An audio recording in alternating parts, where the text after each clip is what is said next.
ಹೀಗಾಗಿ ಅಜ್ಞಾನಕ್ಕೆ ಯಾವ ಕಾರಣವೂ ಇಲ್ಲ, ಜ್ಞಾನಕ್ಕೆ ಕಾರಣವನ್ನು ಕೊಡಬೇಕು. ಸುಳ್ಳಿಗೆ ಯಾವ ಕಾರಣ ಕೊಡೋದಕ್ಕೆ ಸಾಧ್ಯ ಇಲ್ಲ ಅಂತ ಗೊತ್ತಾಗುತ್ತೆ. ಅದರಿಂದಲೇ ಅದನ್ನು ನಾವು ಸ್ವಯಂ ಸಿದ್ಧವಾದದ್ದು ಅಂತ ಇಟ್ಕೊಳ್ಬೇಕು. ವೇದಾಂತದಲ್ಲಿ 6 ಅನಾದಿಗಳನ್ನು ಇಟ್ಕೊಳ್ತೇವೆ. ಒಂದು ಬ್ರಹ್ಮ ಅನಾದಿ, ಇನ್ನೊಂದು ಜಗತ್ತು ಅನಾದಿ, ಮತ್ತೊಂದು ಜೀವ ಅನಾದಿ, ಇನ್ನೊಂದು ಜ್ಞಾನ ಅನಾದಿ, ಮತ್ತು ಇನ್ನೊಂದು ಈ ಅಜ್ಞಾನ ಅನ್ನುವಂಥದ್ದು ಅನಾದಿ, ಮತ್ತು ಒಂದು ಈಶ್ವರ ಅನಾದಿ ಅಂತ. ಇವೆಲ್ಲವೂ ಅನಾದಿ ಅಂತ. ಸರಿ, ಜಗತ್ತು ಅನಾದಿ, ಜೀವನೂ ಅನಾದಿ, ಅಜ್ಞಾನವೂ ಅನಾದಿ ಅಂದ್ಬಿಟ್ರೆ ಇದರಿಂದ ಮುಕ್ತಿ ಹೇಗೆ?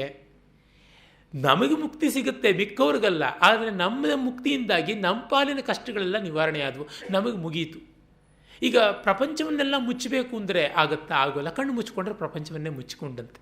ಹಾಗೆ ನಾವು ನಮ್ಮ ಅಜ್ಞಾನವನ್ನು ನಿವಾರಣೆ ಮಾಡಿಕೊಂಡ್ರೆ ನಮ್ಮ ಮಟ್ಟಿಗೆ ಪ್ರಪಂಚ ಎಲ್ಲ ಸರಿಯಾಗಿರುತ್ತೆ. ಅಷ್ಟು ನಮಗೆ ಮೊದಲು ಬೇಕಾದದ್ದು. ಇದು ತುಂಬ ಸ್ವಾರ್ಥವಲ್ಲವಾ? ಹೌದು, ನಿಜವಾಗಿ ನೋಡಿದ್ರೆ ಒಂದರ್ಥದಲ್ಲಿ ವೇದಾಂತ ಪರಮ ಸ್ವಾರ್ಥ. ಯಾಕೆ ಅಂತಂದರೆ ನಿಜವಾದ ಅರ್ಥ ಆತ್ಮ ಅನ್ನೋದನ್ನೇ ತಿಳ್ಕೊಳ್ಳುವುದು, ಇಲ್ಲ ಅದನ್ನು ಬಿಟ್ಟು ಇನ್ಯಾವುದೂ ಇಲ್ಲ. ಅದು ಬಿಟ್ಟು ನಾನು ಇರ್ತೀನಿ, ಬೇರೆಯವ್ರಿಗಾಗಿ ಮಾಡ್ತೀನಿ ಅಂತಂದರೆ ಬೇರೆಯವ್ರಿಗಾಗಿ ನಾವು ನೆಮ್ಮದಿಯಲ್ಲಿಲ್ಲದೆ ಏನು ಮಾಡೋದಕ್ಕೆ ಸಾಧ್ಯ? ನಾವು ನೆಮ್ಮದಿಯಾಗಿಲ್ಲದೆ ಯಾರಿಗೂ ಏನೂ ಮಾಡೋದಕ್ಕೆ ಸಾಧ್ಯ ಇಲ್ಲ. ಜೊತೆಗೆ ನಾನು ಅಜ್ಞಾನಿಯಾಗಿದ್ದು ಬೇರೆಯವ್ರಿಗೆ ಯಾವ ಉಪಕಾರ ತಾನೇ ಆಗುತ್ತೆ? ಅದರಿಂದ ಏನೂ ಇಲ್ಲ. ಒಬ್ಬ ಕುರುಡ ಇನ್ನೊಬ್ಬ ಕುರುಡನಿಗೆ ಏನು ಉಪಕಾರ ಮಾಡಬಲ್ಲ? ಅಂದೇನೇವ ನಿಯಮಾನ ಯಥಾಂದಾಹ ಗಡ್ಡರಿಕಾ ಪ್ರವಾಹ. ಒಂದು ಕುರಿ ಮತ್ತೊಂದು ಕುರಿಯನ್ನು ದಾರಿ ತೋರಿಸೋದು ಹಳ್ಳಕ್ಕೆ, ಇನ್ಯಾವುದಕ್ಕೂ ಅಲ್ಲ. ಅದರಿಂದ ತಾನು ತಿಳುವಳಿಕೆಯನ್ನು ಇಟ್ಕೊಳ್ಬೇಕು ಅಂತ. ಈ ಕಮ್ಯುನಿಸಮ್ಮು ಇದಕ್ಕೆ ಬದ್ಧ ವಿರುದ್ಧವಾದದ್ದು. ಅದು ಎಲ್ಲರನ್ನೂ ಬಡವರನ್ನಾಗಿ ಮಾಡೋಕ್ಕೆ ಹೊರಟಿದೆ. ಕಮ್ಯುನಿಸಮ್ನ ಚಾಂಪಿಯನ್ಸನ್ನು ಮಾತ್ರ ಶ್ರೀಮಂತರನ್ನಾಗಿ ಉಳಿಸ್ಕೊಳ್ತಾ ಇದೆ ಅಷ್ಟೇ. ಆದರೆ ಇದು ಹಾಗಲ್ಲ. ವೇದಾಂತಿಸಮ್ ಆ ತರಹದ್ದಲ್ಲ. ಎಲ್ಲರೂ ಅವರವರ ಮಟ್ಟದಿಂದಲೇ ಶ್ರೀಮಂತರಾಗಬೇಕು ಸರ್ವಾರ್ಥದಲ್ಲಿಯೂ ಅಂತ ಹೇಳೋದಕ್ಕೆ ಹೊರಟಿರುವಂಥದ್ದು. ಭಾನು ಪ್ರಭಾ ಸಂಜನಿತಾಭ್ರ ಪಂಕ್ತಿರ್ಭಾನುಂ ತಿರೋಧಾಯ ವಿಜೃಂಭತೆ ಯತ ಆತ್ಮೋದಿತ ಅಹಂಕೃತಿ ಆತ್ಮತತ್ವಂ ತಥಾ ತಿರೋಧಾಯ ವಿಜೃಂಭತೆ ಸ್ವಯಂ. ಹೇಗೆ ಸೂರ್ಯ ಕಿರಣದಿಂದ ಹುಟ್ಟಿದ ಮೋಡ ಸೂರ್ಯನನ್ನೇ ಮರೆ ಮಾಡುತ್ತೋ, ಹಾಗೆ ಆತ್ಮದಿಂದ ಹುಟ್ಟಿರುವ ಅಹಂಕಾರ ಆತ್ಮತತ್ವವನ್ನೇ ಮರೆ ಮಾಡಿ ತಾನಾಗಿ ವಿಜೃಂಭಿಸುತ್ತೆ ಅಂತ. ಮತ್ತು ಇದು ದೃಷ್ಟಾಂತ. ಇಲ್ಲಿರುವಂತಹ ಇಂಪರ್ಫೆಕ್ಷನ್ಸನ್ನೆಲ್ಲ ದಾರ್ಷ್ಟಾಂತಿಕಕ್ಕೆ, ದಟ್ ಟು ಬಿ ಕಂಪೇರ್ಡ್ಗೆ ಒಡ್ಡಲಾಗದು. ಯಾಕೆ ಅಂದರೆ ವಾದ ಮಾಡುವಾಗ ಇದೇ ಮಾಡುವಂಥದ್ದು ಅಲ್ಲ. ಹಾಗಾದರೆ ಏನರ್ಥ? ಮುಚ್ಕೊಂಡು ಹೊರಟೋಗ್ಬಿಡುತ್ತಾ ಅಜ್ಞಾನದಿಂದ ಜ್ಞಾನ? ಹಾಗಿದ್ದರೆ ಜ್ಞಾನಕ್ಕೆ ಏನು ಗತಿ? ನಿನ್ನೆ ನಾನು ಹೇಳಿದಂಥ 7 ಅನುಪಪತ್ತಿಗಳು ಅಂತ ಯಾವುದು ಭಗವದ್ ರಾಮಾನುಜಾಚಾರ್ಯ ಆಕ್ಷೇಪಗಳು ಹೇಳಿದ್ನಲ್ಲ, ಅದಕ್ಕೆ ನಾವು ಬಂದು ಕೂತ್ಕೊಳ್ತೀವಿ. ಇದು ದೃಷ್ಟಾಂತ ಕೊಡುವುದು. ಮೋಡ ಸೂರ್ಯನ ಮರೆ ಮಾಡಿದೆ ಅಂದರೆ ನಿಜವಾಗಿ ಸೂರ್ಯನ ಮರೆ ಮಾಡಿದೆಯಾ? ಇಲ್ಲ. ನಾವು ನೋಡುವವರಿಗೆ ಮರೆಯಾದಂತೆ ಕಾಣಿಸುತ್ತೆ ಅಷ್ಟೇ. ಸರಿ, ನೋಡುವವರು ಅನ್ನೋದು ಯಾರಿದ್ದಾರೆ ಇಲ್ಲಿ ಬ್ರಹ್ಮ ಬಿಟ್ಟು? ಮತ್ತೆ ಇದೇ ದೃಷ್ಟಾಂತ ದಾರ್ಷ್ಟಾಂತಿಕಗಳ ವ್ಯಭಿಚಾರ ಇಲ್ಲಿ ನಡೀತಾ ಇದೆ ಅಷ್ಟೇ. ಈ ಒಂದು ಪರ್ಟಿಕ್ಯುಲರ್ ಕೇಸ್ಗೋಸ್ಕರವಾಗಿ ನಾವು ಹೇಳಿದ್ದು ಇಷ್ಟೇ, ಮತ್ತಿನ್ಯಾವುದೂ ಅಲ್ಲ. ಹಾರ್ಮೋನಿಯಂ ಮಣೆಗಳೆಲ್ಲ ತೋರಿಸ್ಬಿಟ್ಟು, ಆ ಮಣೆ ಬಟನ್ಸ್ ಯಾವುದಿರುತ್ತೆ ಅದನ್ನು ತೋರಿಸ್ಬಿಟ್ಟು ಆ ಮನೆಗಳಲ್ಲಿ ಇಲ್ಲಿ ಷಡ್ಜ ಯಾವುದು ಅಂತ ಕೇಳಿದ್ರೆ ಯಾವುದೂ ಷಡ್ಜ ಆಗತ್ತಪ್ಪ ಅಂತೀವಿ. ಇಲ್ಲ, ನನಗೆ ಷಡ್ಜ ತೋರಿಸಿ, ರಿಷಭ ತೋರಿಸಿ, ಒಂದು ಬಟನ್ ಒತ್ತು ಆವಾಗ ನಾನು ಹೇಳ್ತೀನಿ ಅಂತ. ಒಂದು ಬಟನ್ ಒತ್ತಿದ್ರೆ ನೋಡಪ್ಪ ಇದರ ರೆಫರೆನ್ಸಿಂದ ಮಿಕ್ಕಿದ್ದೆಲ್ಲ ಷಡ್ಜ ಅಂತ ಹೇಳ್ಬೋದು. ಎಲ್ಲಿಂದ ಬೇಕಾದ್ರೂ ಷಡ್ಜ ಶುರು ಆಗುತ್ತೆ. ಮುಂದಿನದೆಲ್ಲ ಒಮ್ಮೆ ನೀನು ಒಪ್ಪಿಕೊಂಡ್ರೆ ಮುಗೀತು. ಈ ಒಮ್ಮೆ ಐಸೋಲೇಟ್ ಮಾಡಿಕೊಂಡ ತಕ್ಷಣವೇ ಬ್ರಹ್ಮಸ್ತರದಲ್ಲಿ ನಾವು ವ್ಯವಹಾರ ಮಾಡ್ತಿಲ್ಲ ಅಂತ ಅರ್ಥ. ಜಗಜ್ಜೀವ ಈಶ್ವರದ ಸ್ತರಕ್ಕೆ ಬಂದ್ವಿ, ಭೇದ ಪ್ರಪಂಚದ ಸ್ತರಕ್ಕೆ ಬಂದ್ವಿ. ಹಾಗೆ ಬಂದ ತಕ್ಷಣವೇ ಇಂಪರ್ಫೆಕ್ಷನ್ ಬೆನ್ನಿಗಂಟಿಕೊಂಡು ಬರುತ್ತೆ. ಆದರೆ ನಿರಾಲಂಬವಾಗಿ ಏನೂ ಹೇಳೋಕ್ಕೆ ಸಾಧ್ಯವಿಲ್ಲವಾದ್ದರಿಂದ ಹೋಲಿಕೆಗಾಗಿ ಮಾತ್ರ ಹೇಳ್ತಾ ಇದ್ದೀವಿ ಅಂತ. ಇದನ್ನೇ ತುಂಬ ಕಷ್ಟಪಟ್ಟು ಅರ್ಥ ಮಾಡಿಕೊಳ್ಬೇಕಾದದ್ದು. ಇದು ತುಂಬ ಜನಕ್ಕೆ ಅರ್ಥವಾಗೋಲ್ಲ. ಹಾಗಾಗಿಯೇ ಮತ್ತೆ ಮತ್ತೆ ಕೇಳಬೇಕಾಗತ್ತೆ, ಮತ್ತೆ ಮತ್ತೆ ತಲೆ ಚೆಚ್ಕೊಳ್ಬೇಕಾಗತ್ತೆ. ನಾನ್ ರೆಫರೆನ್ಷಿಯಲ್ ಥಿಂಗನ್ನು ಹೇಗೆ ಕನ್ಸೀವ್ ಮಾಡೋದು? ಬುದ್ಧಿಯಿಂದ ಸಾಧ್ಯ ಇಲ್ಲ. ಇಂಪಾಸಿಬಲನ್ನು ಯಾವ ಥರ ಪಾಸಿಬಲ್ ಮಾಡಿಕೊಳ್ಳೋದು? ಅದಕ್ಕೆ ಒಂದೇ ದಾರಿ, ಶ್ರುತಿ. ಆ ಶ್ರುತಿಯಲ್ಲಿ ಹೇಳಿರುವುದು ಅವಸ್ಥಾತ್ರಯ ಮೀಮಾಂಸೆ. ಅದನ್ನು ನಾವು ಕಾಂಟೆಂಪ್ಲೇಟ್ ಮಾಡಿಕೊಂಡು ಎಕ್ಸ್ಟ್ರಾಪೊಲೇಟ್ ಮಾಡಿಕೊಳ್ಳಬೇಕಷ್ಟೆ, ಇನ್ನೇನೂ ಇಲ್ಲ. ಬೇರೆ ಯಾವ ದಾರಿಯೂ ಇಲ್ಲ ಅಂತಂತೀವಿ. ಇಲ್ಲಿ ಮತ್ತೆ ಸಂದೇಹ ಇಟ್ಟುಕೊಂಡ್ರೆ ಏನಿಲ್ಲಪ್ಪ, ಬೆಟರ್ ಲಕ್ ನೆಕ್ಸ್ಟ್ ಟೈಮ್ ಅಂತ ಇನ್ನೊಂದು ಜನ್ಮಕ್ಕೆ ಬಿಡಬೇಕಾದೀತು ಅಷ್ಟೇ. ಇನ್ಯಾರೂ ಮಾಡೋಕ್ಕೆ ಸಾಧ್ಯ ಇಲ್ಲ. ಅದನ್ನು ಇಲ್ಲಿ ಹೇಳ್ತಾ ಇದ್ದಾರೆ. ಸೂರ್ಯ ಮೋಡಕ್ಕೆ ಸಿಲುಕಿಲ್ಲ, ಮೋಡ ಸೂರ್ಯನನ್ನು ಮರೆಮಾಡಿದಂತೆ ನೋಡಗರಿಗೆ ತೋರ್ತಾ ಇದೆ ಅಷ್ಟೆ. ರಘುವಂಶದಲ್ಲಿ ಒಂದು ಕಡೆ ರಾಮ ಹೇಳ್ತಾನೆ, ನನಗೆ ಗೊತ್ತು ಸೀತೆ ಪರಮ ಪಾವನಳು ಅಂತ. ಭೂಮಿಯ ನೆರಳೆ ಚಂದ್ರಬಿಂಬದ ಮೇಲೆ ಬಿದ್ದು ಅದರಿಂದ ಗ್ರಹಣ ಆದಂತೆ ತೋರುತ್ತೆ, ಆದರೆ ವಸ್ತುತಃ ಚಂದ್ರನಿಗೆ ಯಾವ ಗ್ರಹಣವೂ ಇಲ್ಲ, ಆದರೆ ಜನ ನಂಬಬೇಕಲ್ಲ ಅಂತ ಹೇಳ್ತಾನೆ. ಇವೆಲ್ಲ ದೃಷ್ಟಾಂತಗಳು ಇದೇ ರೀತಿ ಬರುವುದು. ಮತ್ತು ಈ ಒಂದು ಜೀವವೃಕ್ಷದ ಬಗ್ಗೆ ಬಹಳ ಸೊಗಸಾದ ಒಂದು ತುಂಬ ಚೆನ್ನಾಗಿರುವಂತಹ ಮಾಲಾ ರೂಪಕ, ಪರಂಪರಿತ ರೂಪಕಾಲಂಕಾರದ ಪದ್ಯ ಶಾರ್ದೂಲ ಕ್ರೀಡಿತ ಛಂದಸ್ಸಿನ ವಿಸ್ತಾರದಲ್ಲಿ ಬಹಳ ಸೊಗಸಾಗಿ ಹರಡಿಕೊಂಡಿದೆ. ಬೀಜಂ ಸಂಸ್ರತಿ ಭೂಮಿಜಸ್ಯತು ತಮೋ ದೇಹಾತ್ಮ ಧೀರಾಂಕುರ ಧೀರಂಕುರ ರಾಗಃ ಪಲ್ಲವಂ ಅಂಬು ಕರ್ಮತು ವಪುಃ ಸ್ಕಂಧೋಸವ ಶಾಖಿಕಾ ಅಗ್ರಾಣೀಂದ್ರಿಯ ಸಂಹತಿಶ್ಚ ವಿಷಯಾ ಪುಷ್ಪಾಣಿ ದುಃಖಂ ಫಲಂ ನಾನಾ ಕರ್ಮ ಸಮುದ್ಭವಂ ಬಹುವಿಧಂ ಭೋಕ್ತಾತ್ರ ಜೀವಖಗಃ. ಈ ಸಂಸಾರ ವೃಕ್ಷ ಎಂಥದ್ದು ಅಂತ. ಊರ್ಧ್ವಮೂಲಂ ಅವಾಕ್ಷಾಕಃ ಊರ್ಧ್ವಮೂಲೋ ವಾಕ್ಷಾಕಃ ಯಶೋಶ್ವತ್ಥ ಸನಾತನಃ ಅಂತ ಕಠೋಪನಿಷತ್ತಿನಲ್ಲಿ ಒಂದು ಮಾತು ಬರುತ್ತೆ. ಊರ್ಧ್ವಮೂಲ ಮದಶಾಖಂ ಅಶ್ವತ್ಥಂ ಪ್ರಾಹುರವ್ಯಯಂ ಅಂತ ಭಗವದ್ಗೀತೆಯ 15ನೇ ಅಧ್ಯಾಯದಲ್ಲಿ ಬರುತ್ತೆ. ಈ ಜಗದ್ವೃಕ್ಷ ಸಂಸಾರ ವೃಕ್ಷದ ಬಗೆಗಿನ ವರ್ಣನೆ ಅಲ್ಲಿ ಕಠೋಪನಿಷತ್ ಭಾಷ್ಯದಲ್ಲಿ ಶಂಕರರು ತುಂಬ ಚೆನ್ನಾಗಿ ಒಂದು ದೊಡ್ಡ ಪ್ಯಾರಾಗ್ರಾಫ್ನಲ್ಲಿ ಆ ಒಂದು ವೃಕ್ಷ ಎಂಥದ್ದು ಅಂತ ವಿವಿಡ್ ಪಿಕ್ಚರ್ ಕೊಡ್ತಾರೆ. Perhaps in the whole range of Shankara Bhashya 2 ಕಡೆ ಇಂಥವು ಬರುತ್ತೆ. ಒಂದು ಐತರೇಯೋಪನಿಷತ್ ಭಾಷ್ಯದಲ್ಲಿ ಸಂಸಾರ ಸಾಗರದ ಬಗ್ಗೆ ಒಂದು 8-10 ಸಾಲುಗಳಲ್ಲಿ ಆ ವರ್ಣನೆ ಬರುತ್ತೆ ಇಡೀ ರೂಪಕವಾಗಿ. ಅದೇ ಥರ ಕಠೋಪನಿಷತ್ತಿನಲ್ಲಿ ಈ ಒಂದು ಸಂಸಾರ ವೃಕ್ಷದ ವಿವಿಡ್ಡಾಗಿರುವಂಥ ಡಿಸ್ಕ್ರಿಪ್ಷನ್ ಬರುತ್ತೆ. ಇದಕ್ಕಿಂತ ಚಿಕ್ಕದಾಗಿ ಜ್ಞಾನದೀಪೇನ ಭಾಸ್ವತ ಅಂತ ಭಗವದ್ಗೀತೆಯಲ್ಲಿ ಬರುವಂಥ ಒಂದು ಮಾತಕ್ಕೆ ಕೀದೃಶೇನ ಪ್ರಕಾರೇಣ ಜ್ಞಾನದೀಪ ಅಂತನ್ನುವಲ್ಲಿ ಆ ದೀಪ ಎಂಥದ್ದು ಅನ್ನೋದು ವರ್ಣನೆ ಬರುತ್ತೆ. ಅಲ್ಲಿ ನಮಗೆ ಗೊತ್ತಾಗುತ್ತೆ ಶಂಕರರ ಕವಿತ್ವ ಎಂಥದ್ದು, ಗದ್ಯ ಕವಿತ್ವ ಎಂಥದ್ದು ಅಂತ. ಬಹಳ ಚೆನ್ನಾಗಿರುವಂಥ ಪಿಕ್ಚರ್. ಯಾವಾಗಲಾದರೂ ಶಂಕರರ ಭಾಷ್ಯಗಳ ಕಾವ್ಯ ಸೌಂದರ್ಯದ ಬಗ್ಗೆ ಮಾತನಾಡುವುದಾದರೆ ಅದನ್ನು ತೆಗೆದುಕೊಳ್ಳಬಹುದು. ಇಲ್ಲಿ ಅದೇ ಭಾವವನ್ನು ಕಾಣ್ತೀವಿ. ಸಂಸಾರ ವೃಕ್ಷಕ್ಕೆ ಅವಿದ್ಯ ಅಥವಾ ಅಜ್ಞಾನವೇ ಬೀಜ, ದೇಹವೇ ಇದರ ಮೊಳಕೆ, ಅಂದರೆ ದೇಹಾತ್ಮ ಭಾವವೇ ಇದಕ್ಕೆ ಮೊಳಕೆ. ಆಮೇಲೆ ಅನುರಾಗ ಅಂತ ಯಾವುದಿದೆ, ರಾಗ, ಅದು ಚಿಗುರುಗಳು. ಅದು ಎಷ್ಟು ಅರ್ಥಪೂರ್ಣವಾಗಿದೆ ಹೋಲಿಕೆ. ಚಿಗುರು, ಎಳೆ ಚಿಗುರು ಕೆಂಪು ಬಣ್ಣದಲ್ಲಿರುತ್ತೆ. ರಾಗ ಅಂದರೆ ಕೆಂಪು ಬಣ್ಣಕ್ಕಿರುವ ಮತ್ತೊಂದು ಹೆಸರು. ಅನುರಾಗ ಅಂದರೆ ಹಿಂಬಾಲಿಸಿ ಹಿಂಬಾಲಿಸಿ ಬರುವಂಥ ಕೆಂಪು ಬಣ್ಣ ಅಂತ. ನಮಗೆ ಬಣ್ಣ ಅಂದರೆ ಎದ್ದು ಕಾಣುವಂಥದ್ದು ಕೆಂಪು ಬಣ್ಣವೇನೆ, ಆ ರೀತಿಯಾದಂಥದ್ದು. ಮತ್ತು ಈ ಒಂದು ಸಂಸಾರ ವೃಕ್ಷ ಬೆಳೆಯೋದಕ್ಕೆ ನೀರು ಕರ್ಮ, ಕರ್ಮವೇ ನೀರು, ಮತ್ತು ಈ ದೇಹವೇ ಇದರ ಕಾಂಡ. ಆಮೇಲೆ ಪ್ರಾಣಗಳೇ ಪಂಚಪ್ರಾಣಗಳು. ಅಸವಹ ಅಂದರೆ ಈ ಪಂಚಪ್ರಾಣಗಳು ಯಾವುವಿವೆ ಅವುಗಳು ಕೊಂಬೆಗಳು 5 ಬಗೆಯಾಗಿ ಒಡೆದುಕೊಂಡು ಎಲ್ಲ ಚಟುವಟಿಕೆ ಪ್ರಾಣವ್ಯೂಹದಿಂದಲೇ, ಪ್ರಾಣಕೋಶದಲ್ಲಿ ಏನೇ ಮೆಟಬಾಲಿಸಮ್ ಅಂತ ಇರುವಂಥದ್ದು. ಪಂಚಪ್ರಾಣಗಳು ಪಂಚವಿಧವಾದಂಥ ಆ್ಯಕ್ಟಿವಿಟಿ, ಅದು ಸರ್ಕ್ಯುಲೇಷನ್ ಇರ್ಬೋದು, ರೆಸ್ಪಿರೇಟರಿ ಇರ್ಬೋದು, ಡಿಜೆಸ್ಟಿವ್ ಇರ್ಬೋದು, ಎಕ್ಸ್ಕ್ರೀಟರಿ ಇರ್ಬೋದು, ರಿಪ್ರೊಡಕ್ಟಿವ್ ಇರ್ಬೋದು. ಇಷ್ಟು ಪಂಚವ್ಯೂಹಗಳನ್ನು ಪಂಚಪ್ರಾಣ ಮಾಡ್ತಾ ಇರುವಂಥದ್ದು. ಮತ್ತು ಇಂದ್ರಿಯ ಸಮೂಹಗಳೇನೆ ರೆಂಬೆ ಕೊಂಬೆಗಳಾಗಿವೆ. ವಿಷಯಗಳೇ ಹೂಗಳು. ಮತ್ತು ಬಗೆ ಬಗೆಯ ಕರ್ಮಗಳಿಂದ ಉಂಟಾಗುವ ಸುಖ ದುಃಖಾತ್ಮಕ ರೂಪವೇ ಫಲ. ಈ ಫಲವನ್ನು ಜೀವಾತ್ಮ ಅನ್ನುವಂಥ ಪಕ್ಷಿ ತಿಂತಾ ಇದೆ ಅಂತ ಮುಂಡಕದಲ್ಲಿ, ಋಗ್ವೇದದಲ್ಲಿ ಕೂಡ ಬರುವಂಥ ದ್ವಾಸುಪರ್ಣ ಸೈಜಾಸಕಾಯು ಅನ್ನುವ ಮಾತು ಏನಿದೆ ಅದು ಇಲ್ಲಿ ಬರುತ್ತೆ. ಏಕ ಪಿಪ್ಪಲಾನ್ಯತ್ತಿ, ಒಂದು ಪಕ್ಷಿ ಪಿಪ್ಪಲವನ್ನು ತಿಂತಾ ಇದೆ, ಅನ್ಯ ಇನ್ನೊಂದು ಅಭಿಚಾಕ ಶೀತಿ, ಸುಮ್ಮನೆ ನೋಡ್ತಾ ಇದೆ ಅಷ್ಟೆ. ಅದು ಸಾಕ್ಷಿ ರೂಪವಾಗಿರುವಂಥದ್ದು. ಇದು ಕರ್ತೃತ್ವ ಭೋಕ್ತೃತ್ವಗಳನ್ನು ಆರೋಪಣೆ ಮಾಡಿಕೊಂಡಿರುವಂಥದ್ದು ನಮ್ಮಲ್ಲಿಯೇ ಕಾಣಿಸುತ್ತಲ್ಲ. ಈಗ ಉದಾಹರಣೆಗೆ ಸರ್ಕಾರದ ಅಧಿಕಾರಿಗಳಿರ್ತಾರೆ, ಕೆಲವರು ಅದರ ಸವಲತ್ತುಗಳನ್ನೆಲ್ಲ ಕರ್ತೃತ್ವ ಭೋಕ್ತೃತ್ವ ಬುದ್ಧಿಯಿಂದ ಅನುಭವಿಸ್ತಾರೆ. ಸಬಾರ್ಡಿನೇಟ್ಸ್ ಸಲ್ಲಿಸುವಂಥ ನಮಸ್ಕಾರಾದಿಗಳನ್ನು, ನಜರು ನೀರಾಜನಗಳನ್ನು ಎಲ್ಲವನ್ನ ಅವರೇ ಒಪ್ಪಿಸ್ಕೊಳ್ತಾರೆ, ತಮ್ಮದು ಅಂತ ಭಾವಿಸ್ಕೊಳ್ತಾರೆ. ಹಾಗಾಗಿ ಅಧಿಕಾರ ಹೋದ ತಕ್ಷಣವೇ ಸಿಕ್ಕಾಪಟ್ಟೆ ಒದ್ದಾಡ್ತಾರೆ.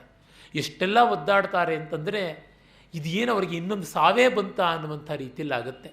ಮತ್ತೊಬ್ಬರಿಗೆ ಯಾವ ವ್ಯತ್ಯಾಸವೂ ಕಾಣುವಂಥದ್ದೇ ಇಲ್ಲ. ಎನ್ ಕೃಷ್ಣರಾಯರು ಆಚಾರ್ಯ ಹಿರಿಯಣ್ಣನವರ ತಮ್ಮಂದಿರು, ನಮ್ಮ ನಿಟ್ಟೂರು ಶ್ರೀನಿವಾಸರಾಯರಿಗೆ ಸೋದರ ಮಾವ, ಹೆಣ್ಣು ಕೊಟ್ಟ ಮಾವನೂ ಹೌದು. ಅವರು ಸರ್ಕಾರದ ಆಯವ್ಯಯ ಇಲಾಖೆಯಿಂದ ನೇರವಾಗಿ ದಿವಾನರಾದರು. ದಿವಾನರಾದ ಮೇಲೆ ಡಿ ವಿ ಜಿಯವರು ಅವ್ರನ್ನ ಹಲವು ದಿವಸ ನೋಡಿರಲಿಲ್ಲ. ಮತ್ತೆ ಹೋದರು. ಏನಪ್ಪ ಬರೋದು ತುಂಬ ತಡ ಆಯ್ತಲ್ಲ, ಆಗೀಗ ಬರ್ತಾ ಇದ್ರಿ, ತುಂಬ ಅಪರೂಪ ದರ್ಶನ. ಅಂದರೆ ನಿಮಗೆ ದೊಡ್ಡ ಅಧಿಕಾರ ಬಂದಿದೆ, ದಿವಾನ ಪದವಿ, ಹೆಚ್ಚಿನ ಕಾರ್ಯಬಾಧ್ಯತೆಗಳು ಎಲ್ಲ ಇರುತ್ತೆ ಅನಿಸುತ್ತೆ, ನಾನು ಡಿಸ್ಟರ್ಬ್ ಮಾಡಬಾರ್ದು, ನ್ಯೂಸೆನ್ಸ್ ಆಗಬಾರ್ದು ಅಂತ ಇವರೇನು ಹೇಳಿದ್ರಂತೆ. ಏನೂ ಇಲ್ಲ, ಎಲ್ಲ ಮಾಮೂಲಾಗೇ ಇದೆ ಅಂತಂದ್ರಂತೆ. ಯಾಕೆ ಅಂತಂದರೆ ಹೊಸ ಅಧಿಕಾರ ಅಂದರೆ ಅದಕ್ಕೆ ಬೇಕಾದದ್ದು ಏನು ಸಿದ್ಧತೆ ಮೊದಲೇ ಇತ್ತು. ಮತ್ತು ಇವರು ಅರ್ಥಶಾಖೆಯಲ್ಲಿದ್ದಂಥವ್ರು, ಫೈನಾನ್ಸ್ ಡಿಪಾರ್ಟ್ಮೆಂಟಲ್ಲಿ. ಫೈನಾನ್ಸ್ ಡಿಪಾರ್ಟ್ಮೆಂಟಿಗೆ ಎಲ್ಲ ಶಾಖೆಗಳು ಬಂದು ಸೇರುತ್ತೆ. ಎಲ್ಲಕ್ಕೂ ಬೇಕಾಗಿರುವಂಥದ್ದು ದುಡ್ಡು. ಸರ್ವಾರಂಭ ತಂಡುಲ ಪ್ರಸ್ಥಮೂಲಾಹ ಅರ್ಥಮೂಲಾಹ ಸರ್ವಾರಂಭ ಅಂತಲೇ ಕೌಟಿಲ್ಯನ ಮಾತು. ಹಾಗಾಗಿ ಎಲ್ಲ ಇಲಾಖೆಗಳ ಪರಿಚಯವು ಒಂದಲ್ಲ ಒಂದು ರೀತಿಯಾಗಿ ಫೈನಾನ್ಸ್ ಡಿಪಾರ್ಟ್ಮೆಂಟಿಗೆ ಇದ್ದೇ ಇರುತ್ತೆ. ಇವುಗಳ ನಿರ್ವಾಹವೇ ತಾನೇ ದಿವಾನರದು. ಜೊತೆಗೆ ಇವರು ಯಾವ ಅಧಿಕಾರಕ್ಕೂ ಅಂಟಿಕೊಂಡಿಲ್ಲವಾದ್ದರಿಂದ ದಿವಾನ ಆದ ತಕ್ಷಣ ತಲೆ ಮೇಲೆ 2 ಕೋಡು ಮೊಳೆಯಿತು ಅಂತೇನು ಭಾವಿಸುವಂಥವರಲ್ಲ. ಆದರೆ ಇನ್ನು ಕೆಲವರು ಆ ತರಹ ಅಲ್ಲ.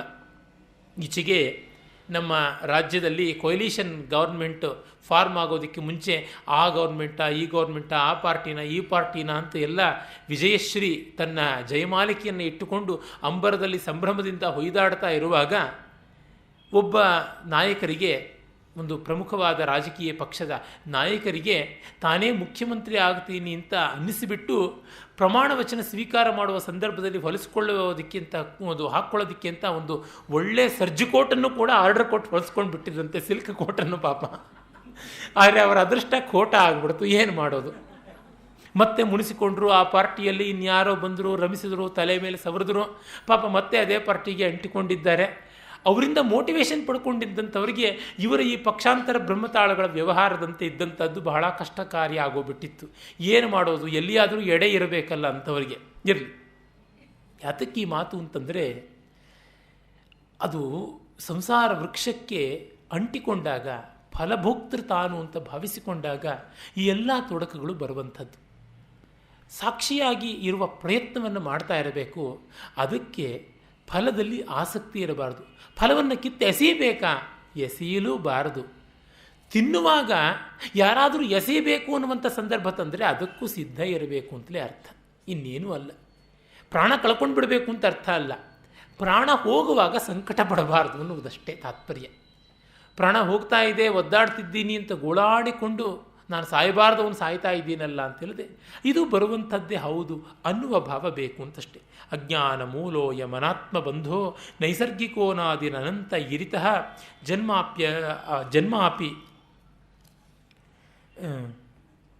ಜನ್ಮಾಪ್ಯಯವ್ಯಾಧಿ ಜರಾದಿ ದುಃಖ ಪ್ರವಾಹಪಾತಂ ಜನಯತ್ಯಮುಷ್ಯ.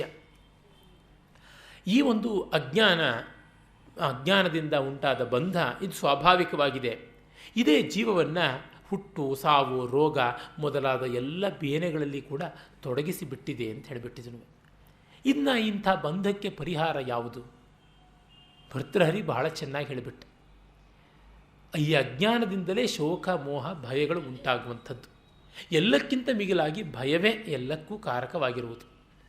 ಒಂದೇ ಭಯ ಬಿಟ್ಟು ನಮಗೆ ಹೋಗುವಂತೆ ಮಾಡುವುದು ವೈರಾಗ್ಯ.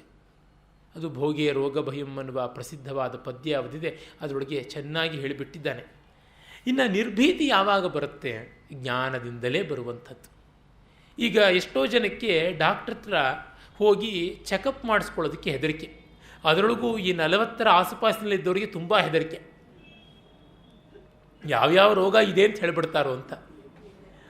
ಇರೋದು ಇದ್ದೇ ಇರುತ್ತೆ, ಏನೋ ಅದು ಹಾರಿ ಹೋಗುತ್ತಾ, ನಾವಿಲ್ಲ ಅಂತ ಅಂದ್ಕೊಂಡು ಬಿಟ್ರೆ ಅಯ್ಯೋ ಏನೋ ಹೇಳಿಬಿಡ್ತಾರೆ, ಎಂತೆಂಥದ್ದು ಹೇಳಿಬಿಡ್ತಾರೆ ಅಂತ. ಇವ್ರ ಶರೀರ ಏನು ಹೇಳುತ್ತೋ ಅದನ್ನೇ ಹೇಳ್ತಾರೆ ಅವರು. ಹೈಪರ್ ಟೆನ್ಷನ್ ಇದ್ದರೆ ಹೈಪರ್ ಟೆನ್ಷನ್ ಅಂತಾರೆ, ಡಯಾಬಿಟಿಸ್ ಅಂದರೆ ಡಯಾಬಿಟಿಸ್ ಅಂತಾರೆ, ಕೊಲೆಸ್ಟ್ರಾಲ್ ಅಂದರೆ ಕೊಲೆಸ್ಟ್ರಾಲ್ ಅಂತಾರೆ. ಅದು ಇದ್ದದ್ದನ್ನಲ್ಲದೆ ಇಲ್ಲದೇ ಇರುವುದನ್ನು ಅವರೇನು ತಂದು ಹೇಳೋದಕ್ಕೆ ಸಾಧ್ಯ ಇಲ್ಲ.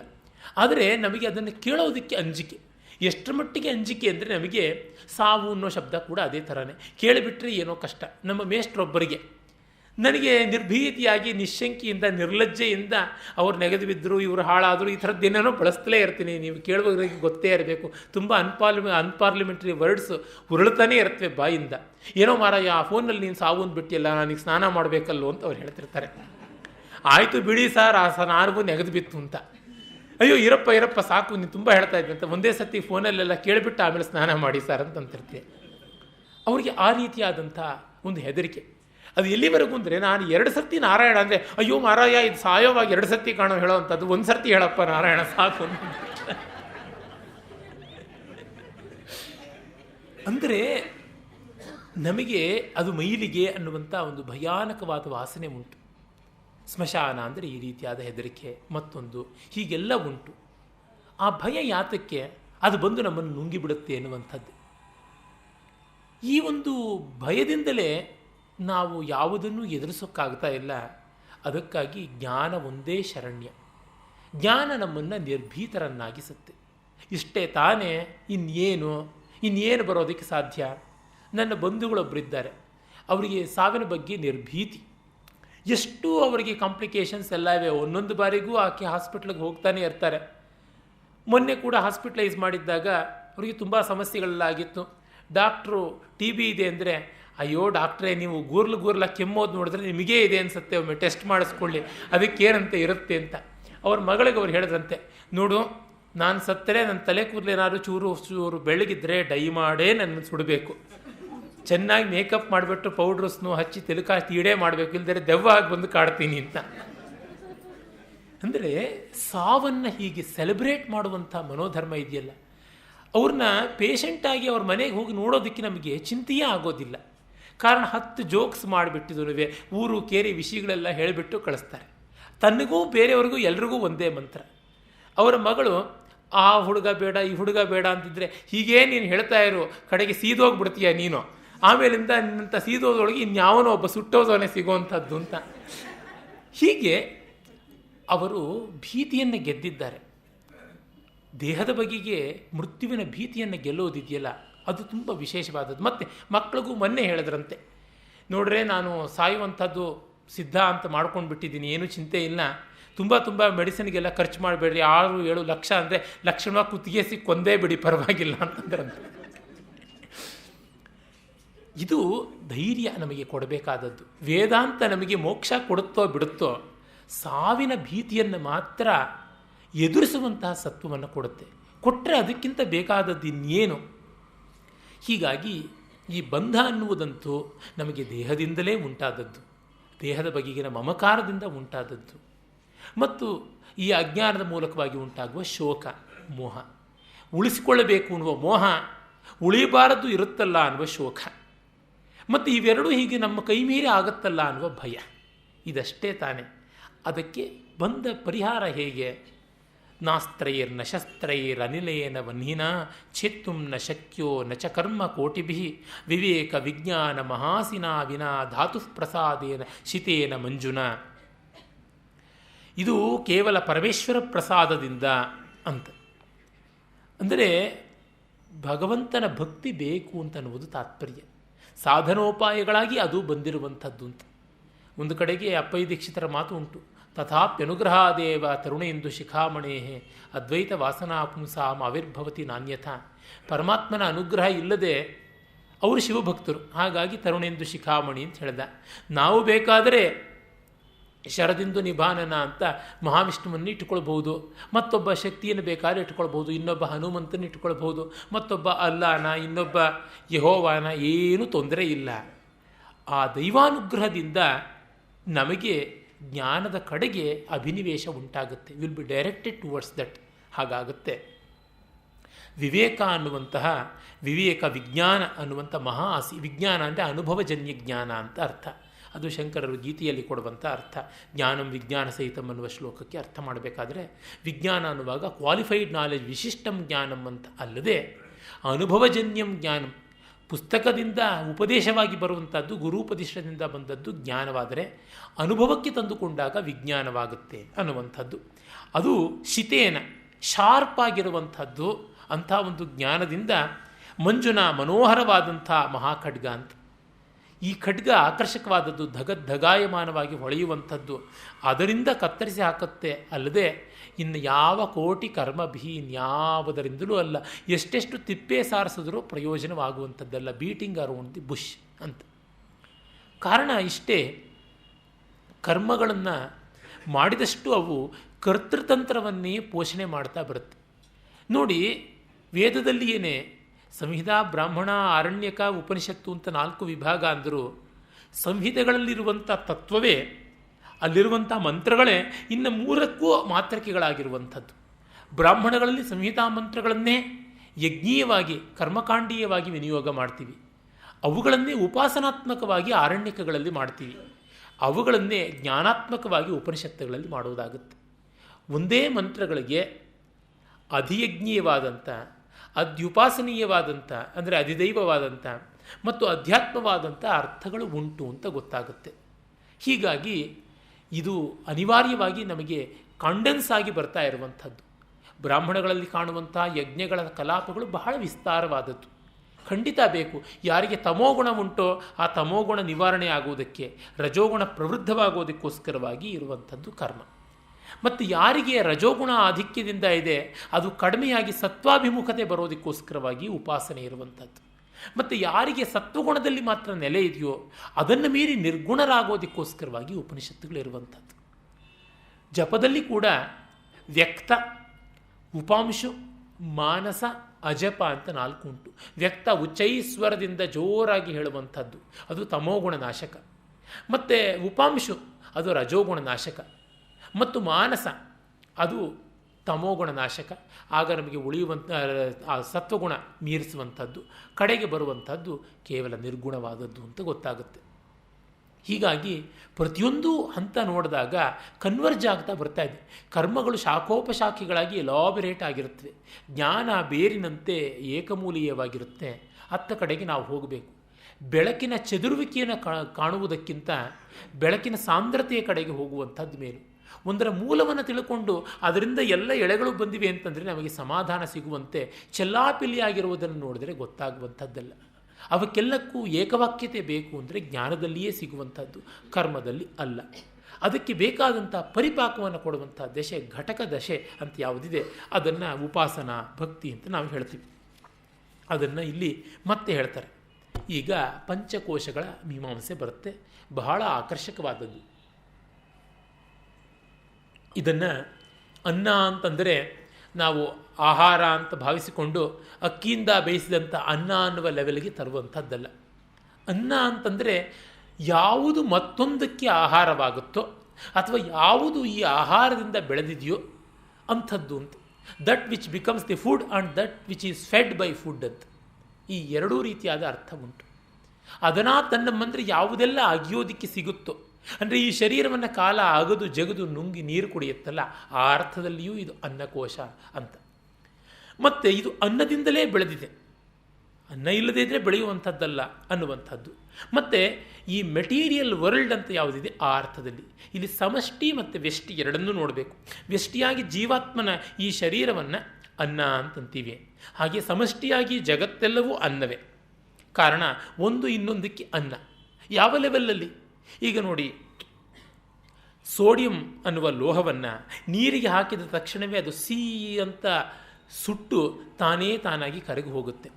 ಹಾಗೆ ಹೈಡ್ರೋಕ್ಲೋರಿಕ್ ಆ್ಯಸಿಡ್ ಅಥವಾ ಸಲ್ಫ್ಯೂರಿಕ್ ಆ್ಯಸಿಡ್, ನೈಟ್ರಿಕ್ ಆ್ಯಸಿಡ್ ಅಂಥವುಗಳಲ್ಲಿ ಒಂದು ಸಾಮಾನ್ಯವಾದಂಥ ಸತು ಅಂದರೆ ಜಿಂಕ್ ಇತ್ಯಾದಿ ಲೋಹವನ್ನು ಹಾಕಿದ್ರೆ ಅದು ಕರಗಿ ಹೋಗುತ್ತೆ.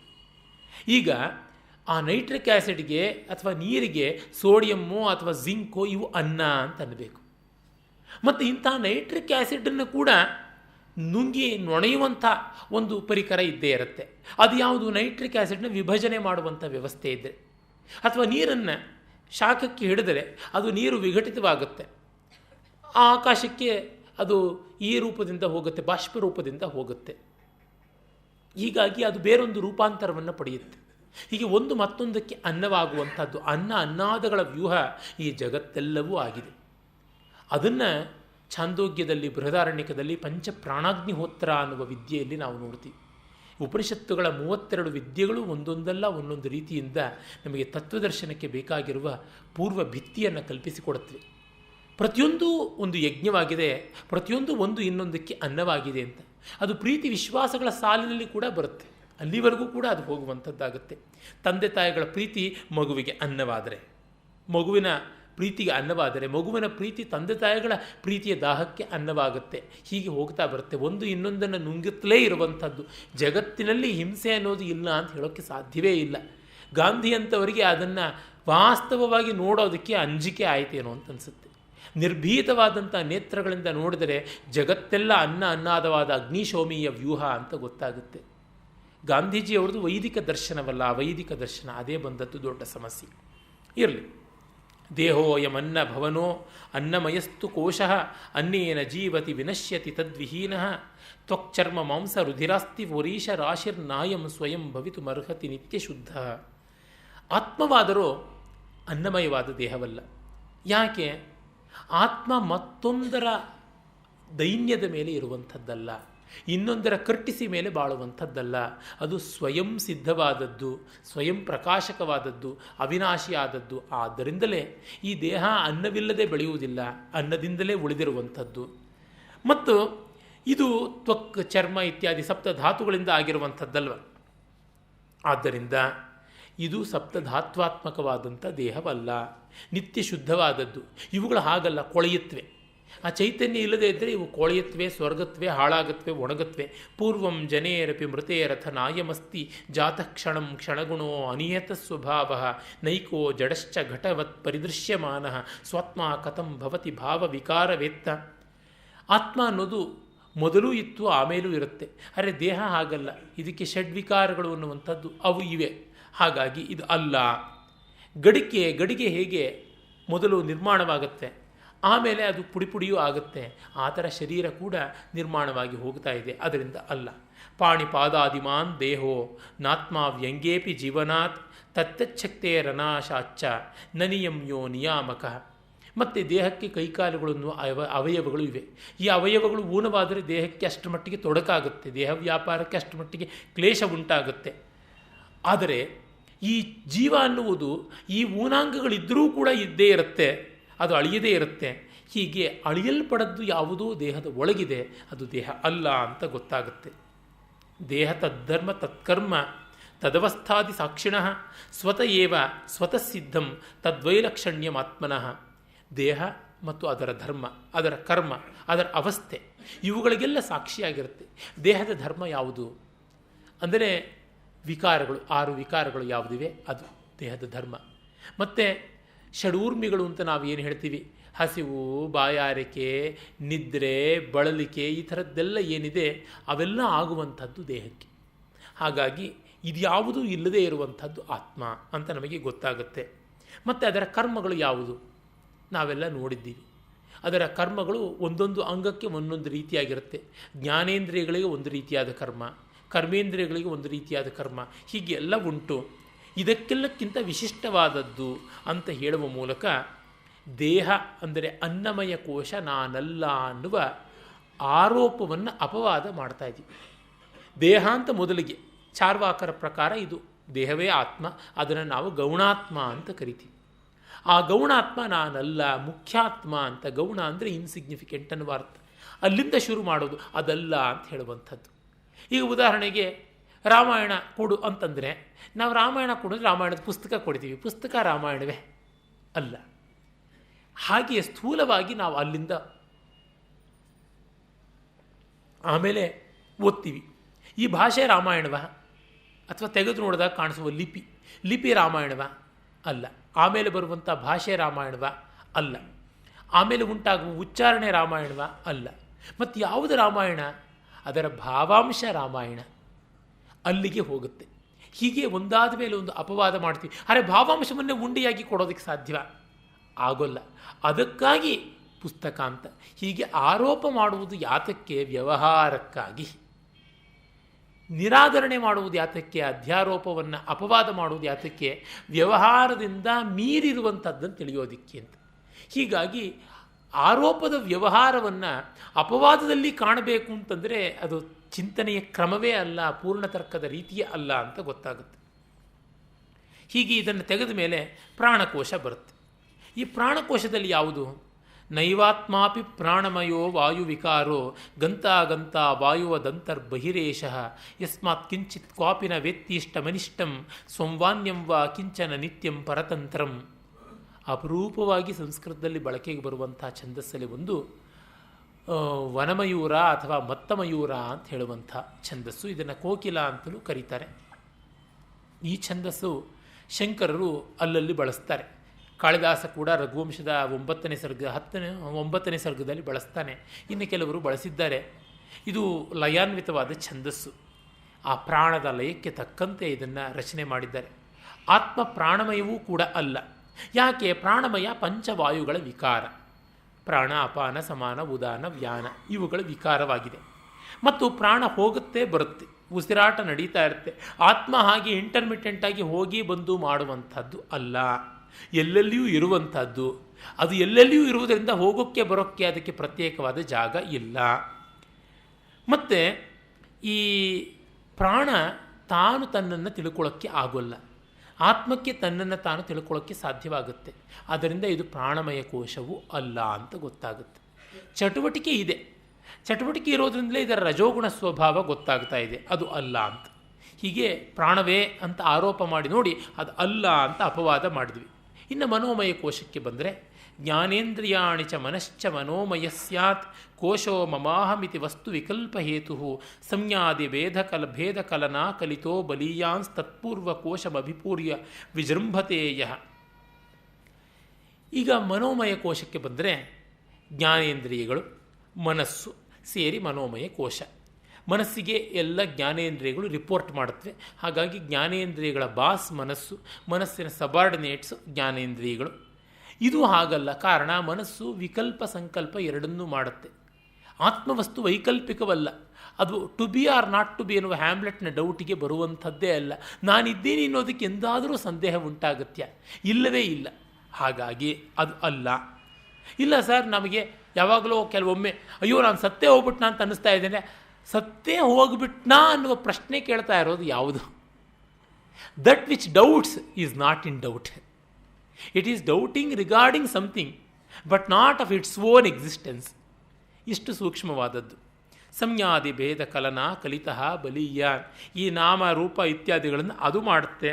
ಹಾಗಾಗಿ ಅದು ಅಲ್ಲ. ಹೀಗಾಗಿ ಅದು ಮನೋಮಯವಲ್ಲ. ಪಂಚೇಂದ್ರಿಯೈ ಪಂಚಭಿರೇವ ಹೋತ್ರಭಿ ಪ್ರಜೀಯಮಾನೋ ವಿಷಯಾಜ್ಯ ಧಾರಯಾ ಜಾಜ್ವಲ್ಯಮಾನೋ ಬಹುವಾಸನಿಂಧನೈ ಮನೋಮಯಾಗ್ನಿರ್ದಹತಿ ಪ್ರಪಂಚಂ. ಈ ಮನೋಮಯ ಅನ್ನುವಂಥ ಪ್ರಪಂಚ 5 ಜನ ಹೋತೃಗಳನ್ನು ಇಟ್ಟುಕೊಂಡು, 5 ಜನ ಋತ್ವಿಜರನ್ನು ಇಟ್ಟುಕೊಂಡು ವಿಷಯ ಅನ್ನುವಂತಹ ತುಪ್ಪದ ಧಾರೆಯನ್ನು ವಾಸನ ಅನ್ನುವಂಥ ಇಂಧನಗಳ ಜೊತೆಗೆ ಇಟ್ಟುಕೊಂಡು ಹೋಮ ಮಾಡ್ತಾ ಇದೆ, ಜಗತ್ತನ್ನೇ ಸುಡ್ತಾ ಇದೆ ಅಂತ. ಅನ್ನಮಯ ಪ್ರಾಣಮಯಗಳಿಗಿಂತ ಹೆಚ್ಚಾಗಿ ಜಗತ್ತಿಗೆ ಕಂಟಕವಾದದ್ದು ಮನೋಮಯ ಅಂತ. ದುಷ್ಟ ಮನಸ್ಸು ಮಾಡುವಷ್ಟು ಹಿಂಸೆ ದುಷ್ಟ ಶರೀರ, ದುಷ್ಟ ಪ್ರಾಣ ಮಾಡುವುದಿಲ್ಲ. ಯಾಕೆಂದರೆ ಇವುಗಳಿಗೆ ಮಿತಿ ಇದೆ. ಆದರೆ ಮನಸ್ಸಿಗೆ ಅಮಿತವಾದ ವ್ಯಾಪ್ತಿ ಇದೆಯಲ್ಲ. ದೇಹ ಇಲ್ಲದೇ ಇರುವಾಗ ಸ್ವಪ್ನದಲ್ಲಿಯೂ ಮನಸ್ಸು ಕೆಲಸ ಮಾಡುತ್ತಲ್ಲ. ಅದರಿಂದ ಮನಸ್ಸಿನಷ್ಟು ದುಷ್ಟತೆಗಿಳಿದರೆ ಅಪಾಯಕಾರಿ ಆಗುವುದು ಮತ್ತಿನ್ಯಾವುದೂ ಇಲ್ಲ. ಹಾಗಾಗಿ ಅದನ್ನು ಅದೆಷ್ಟು ಚೆನ್ನಾಗಿ ತುಂಬ ಕಾವ್ಯಮಯವಾಗಿ ವರ್ಣಿಸ್ತಾರೆ. ನಹ್ಯಸ್ಯ ವಿದ್ಯಾ ಮನಸೋತಿರಿಕ್ತ ಮನೋಹ್ಯ ವಿದ್ಯಾ ಭವಬಂಧ ಹೇತು ತಸ್ಮಿನ್ ವಿನಷ್ಟೇ ಸಕಲಂ ವಿನಷ್ಟಂ ವಿಜೃಂಭತೆಸ್ಮಿನ್ ಸಕಲಂ ವಿಜೃಂಭತೆ. ಈ ಮನಸ್ಸಿಗಿಂತ ಬೇರೆಯಾದ ಅವಿದ್ಯೆಯೇ ಇಲ್ಲ ಅಂದುಬಿಟ್ರು.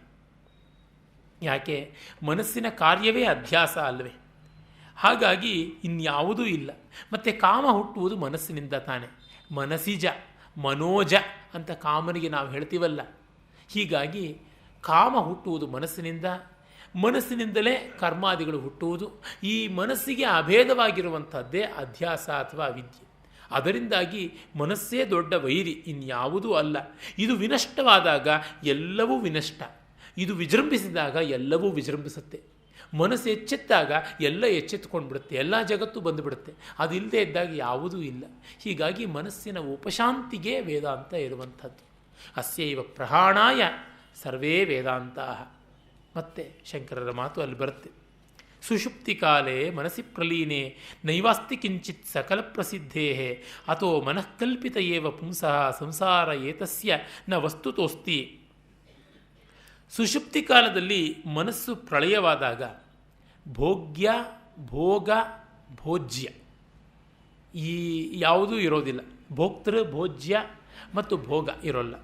ದ್ರಷ್ಟೃ ದೃಶ್ಯ ದರ್ಶನ ಅದು ಇರೋಲ್ಲ. ಅದ್ರ ತ್ರಿಪುಟಿ ಯಾವುದೂ ಇಲ್ಲದೆ ಇರುವಂಥ ಸ್ಥಿತಿ ಸುಷುಪ್ತಿ. ಯಾವುದೂ ಇಲ್ಲ, ಕೇವಲ ಆತ್ಮವಸ್ತು ಒಂದೇ ಇರುತ್ತೆ. ಆದ್ದರಿಂದ ಈ ಜಗತ್ತೆಲ್ಲ ಮನಸ್ಸಿನಿಂದ ಕಲ್ಪಿತವಾಗಿದೆ. ಇದು ಅಜಾತಿವಾದ ಅಂತ. ಈ ಅಜಾತಿವಾದಕ್ಕೆ ಯಾರು ಹೆದರ್ತಾರೆ? ಸಚ್ಚಿದಾನಂದೇಂದ್ರ ಸರಸ್ವತಿ ಸ್ವಾಮಿಗಳು ಗೌಡಪಾದರ ಮಾಂಡುಕ್ಯ ಕಾರಿಕೆಯನ್ನು ವಿವರಿಸುವಾಗ ಗೌಡಪಾದ ಹೃದಯ ಅಥವಾ ಅದನ್ನು ಮಾಂಡುಕ್ಯ ರಹಸ್ಯ ವಿವೃತಿ ಅಂತ 2 ಗ್ರಂಥಗಳನ್ನು ಬರೆದಿದ್ದಾರೆ. ಅಲ್ಲಿ ತುಂಬ ಚೆನ್ನಾಗಿ ಇದರ ಸ್ವರೂಪ ಸ್ವಭಾವಗಳನ್ನೆಲ್ಲ ಅವರು ಬಹಳ ಬಹಳ ಸೊಗಸಾಗಿ ಹೇಳ್ತಾರೆ. ಅಲ್ಲಿ ನಮಗೆ ಗೊತ್ತಾಗುತ್ತೆ ಈ ಬಗ್ಗೆ ಬಹಳ ವಿವಾದಗಳು ಕೂಡ ನಮಗೆ ಕಾಣುತ್ತಲೇ ಇರುತ್ತೆ. ಈ ಮಾಯೆಯಿಂದಾಗೇನೆ ದೃಷ್ಟಿ ಸೃಷ್ಟಿವಾದ, ಸೃಷ್ಟಿ ದೃಷ್ಟಿವಾದ, ಅವಚ್ಛೇದ ಅವಚ್ಛಿನ್ನವಾದ, ಈ ಥರ ತರತರಾವರಿಯಾದಂಥ ವಾದಗಳು ನಮ್ಮ ವೇದಾಂತ ಪ್ರಪಂಚದಲ್ಲಿ ಕಾಣುತ್ತಲೇ ಇರುತ್ತವೆ. ಅದರಿಂದಾಗಿ ಬಹಳ ಬಹಳ ತೊಡಕಾಗ್ತಾ ಇದೆ, ನಮಗೆ ಅರ್ಥವೇ ಆಗ್ತಾ ಇಲ್ವಲ್ಲ, ಏನು ಗತಿ ಅಂತ ತುಂಬ ಕಷ್ಟಪಡ್ತಾರೆ. ಆದರೆ ಇವಕ್ಕೆಲ್ಲ ಪರಿಹಾರ ಉಂಟು. ರಮಣ ಮಹರ್ಷಿಗಳು ಡೇ ಬೈ ಡೇ ವಿತ್ ಭಗವಾನ್ ಅನ್ನುವಂಥ ಅವರ ಸಂವಾದಗಳ ಗ್ರಂಥದಲ್ಲಿ ಇದನ್ನು ತುಂಬ ಚೆನ್ನಾಗಿ ಹೇಳ್ತಾರೆ. ಮೊದಲಿಗೆ ಶಾಸ್ತ್ರ ವಿಚಾರಗಳಲ್ಲಿ ಕೂಡ ಅದಷ್ಟು ಬರ್ತಲೇ ಇರುತ್ತೆ. ಅದನ್ನು ಈಗ ಒಂದು ಸ್ವಲ್ಪ ಸಂಕ್ಷೇಪವಾಗಿ ನಾವು ನೋಡಬಹುದು. ಏನಂದರೆ, ಮೊದಲಿಗೆ ಬರುವಂಥದ್ದು ಅಜಾತಿವಾದ. ಅಜಾತಿವಾದದ ಪ್ರಕಾರ ಈ ಜಗತ್ತು ಅನ್ನೋದೇ ಮೊದಲು ಇಲ್ಲದ ಜಗತ್ತನ್ನು ಮನಸ್ಸಿನ ಮೂಲಕವಾಗಿ ನಾವು ಕಲ್ಪನೆ ಮಾಡಿಕೊಳ್ತಾ ಇದ್ದೀವಿ ಎನ್ನುವಂಥದ್ದು. ಅದು ಹೇಗೆ? ಅದಕ್ಕೆ ಅದೇ ಮನೋಲಯವಾದ ಸುಷುಪ್ತಿಯಲ್ಲಿ ಇಲ್ಲದ ಜಗತ್ತು ಮತ್ತು ಮನೋಜನ್ಮ ಆದ ತತ್ಕ್ಷಣವೇನೆ ಜಾಗ್ರತ್ನಲ್ಲಿ ಸ್ವಪ್ನದಲ್ಲಿ ಹೇಗೆ ಬಂತು, ಅದರಿಂದಲೇ ಗೊತ್ತಾಗುತ್ತೆ ಈ ಜಗತ್ತಿಲ್ಲ ಅಂತ. ಆದರೆ ಯಾರು ಅವಿವೇಕಿಗಳು ಹೆದರ್ಕೋತಾರೆ ಅಂತ ಅವರು ಬರೀತಾರೆ ಸ್ವಾಮಿಗಳು. ಅವಿವೇಕಿಗಳಿಗೆ ಜನ್ಮವನ್ನು ಉಪದೇಶಿಸಲಾಗಿದೆ ಅಂತನ್ನುವ ಮಾತು. ಇದು ಕೇಳಿದ ತಕ್ಷಣ ಹೆದರ್ಕೊಂಡ್ಬಿಡ್ತಾರೆ. ತುಂಬ ಜನಕ್ಕೆ ಗೊತ್ತಿಲ್ಲ ಹಿಂದೂ ಧರ್ಮದ ಬುನಾದಿ ಅಂದರೆ ಪುನರ್ಜನ್ಮ ಅಂತ. ಖಂಡಿತ ಅಲ್ಲ. ಈ ಜನ್ಮ ತೀರಿ ನೆಗೆದು ಬಿದ್ದು ಹೋದರೂ ಸನಾತನ ಧರ್ಮಕ್ಕೆ ಇರುವೆ ಕಚ್ಚಿದಷ್ಟು ತೊಂದರೆ ಆಗೋದಿಲ್ಲ, ಏನೂ ಆಗೋದಿಲ್ಲ. ನಮಗೆ ಕ್ಷಣ ಕ್ಷಣದ ಜನ್ಮ ಅಂತ ಹೇಳಿರುವಂಥದ್ದು, ನಿತ್ಯ ಪ್ರಳಯ ಅಂತ. ಪ್ರತಿದಿನದ ನಿದ್ರೆಯೂ ಸಾವು ಅಂತಲೇ ಹೇಳಿರುವಂಥದ್ದು, ಪ್ರತಿದಿನದ ನಿದ್ರೆಯೂ ಜಗತ್ಪ್ರಳಯ ಅಂತಲೇ ಹೇಳಿರುವಂಥದ್ದು. ಮತ್ತೊಂದು ಮಹಾಪ್ರಳಯ. Qualitatively there is no difference, only the difference in quantity. ಅದು ಕ್ವಾಂಟಿಟಿ ಯಾವಾಗ ನಾನು ಅನ್ನೋದೇ ಇಲ್ಲದೆ ಇದ್ಮೇಲೆ ಕ್ವಾಂಟಿಟಿ ಅಂಥದ್ದು ಬರುವಂಥದ್ದು ಇಲ್ಲವೇ ಇಲ್ಲ ಅಂತ. ಮತ್ತು ಇನ್ಯಾತಕ್ಕೆ? ಅದರಿಂದಲೇ ಮಾಂಡುಕ್ಯ ಕಾರಿಕೆಯನ್ನು ಸಾಮಾನ್ಯರಿಗೆ ಓದೋದಕ್ಕೆ ಆಗೋದಿಲ್ಲ. ಓದಿದ್ರೆ ಬೆಚ್ಚಿ ಬೀಳ್ತಾರೆ. ನಿಜ ಹೇಳಬೇಕು ಅಂದರೆ ಚಳಿ ಜ್ವರ ಬರುತ್ತೆ ಅಂತ ಅನ್ನಬೇಕು. ಅದು ಅತ್ಯುತ್ತಮ ಅಧಿಕಾರಿಗಳಿಗೆ, ಉತ್ತಮಾಧಿಕಾರಿಗಳಿಗೂ ಅಲ್ಲ. ಅಂಥದ್ದು ಮಾಂಡುಕ್ಯ ಕಾರಿಕೆಯಲ್ಲಿ ಬಂದಂಥದ್ದು. ಪ್ರಪಂಚೋ ಇದು ವಿದ್ಯೇತ ನಿವರ್ತೇತ ನ ಸಂಶಯ. ಪ್ರಪಂಚವು ಇರುವುದೇ ಹೌದಾದಲ್ಲಿ ಅದು ಹೋಗಲೇಬೇಕು. ಆ ಮಟ್ಟಕ್ಕೆ ಅವರು ಹೇಳ್ತಾರೆ. ಯಾಕೆ ಅಂದರೆ ಮನಸ್ಸಿನ ಸ್ಥಿತಿಯಿಂದ. ಸೈಕಾಲಜಿಯ ಎಂತೆಂಥ ಮೇಧಾವಿಗಳು ಅದನ್ನು ನೋಡಿದ್ರೆ ಹೆದರಬೇಕಾಗುತ್ತೆ. ಕಾರಣ ಅವರದೆಲ್ಲ ಸೈಕಾಲಜಿ ಮನಸ್ಸನ್ನು ಆಶ್ರಯಿಸಿ ಮಾಡಿರುವಂಥದ್ದೇ ಹೊರತು ಮನಸ್ಸಿನ ನೆಲೆಯನ್ನೇ ಪ್ರಶ್ನಿಸುವಂಥದ್ದಲ್ಲ. It is supra psychology, it's much more than psychology. ಅಂಥ ಸ್ಥಿತಿ. ಹಾಗಾಗಿ ರಮಣರನ್ನು ಯಾರೋ ಕೇಳ್ತಾರೆ, ನೀವು ಅಜಾತಿವಾದವನ್ನು ಹೇಳ್ತೀರಾ ಅಂತಂತಾರೆ. ನಿಜವೇ ಅಂದರೆ ಇಲ್ಲ, ನಾನು ಅದನ್ನೂ ಹೇಳ್ತೀನಿ, ಬೇರೆದು ಹೇಳ್ತೀನಿ, ಬಂದಂಥವ್ರದನ್ನು ನೋಡಿಕೊಂಡು ಸ್ಥಿತಿ ಹೇಳ್ತೀನಿ ಅಂತ ಹೇಳ್ಬಿಟ್ಟಿದ್ದನುವೆ.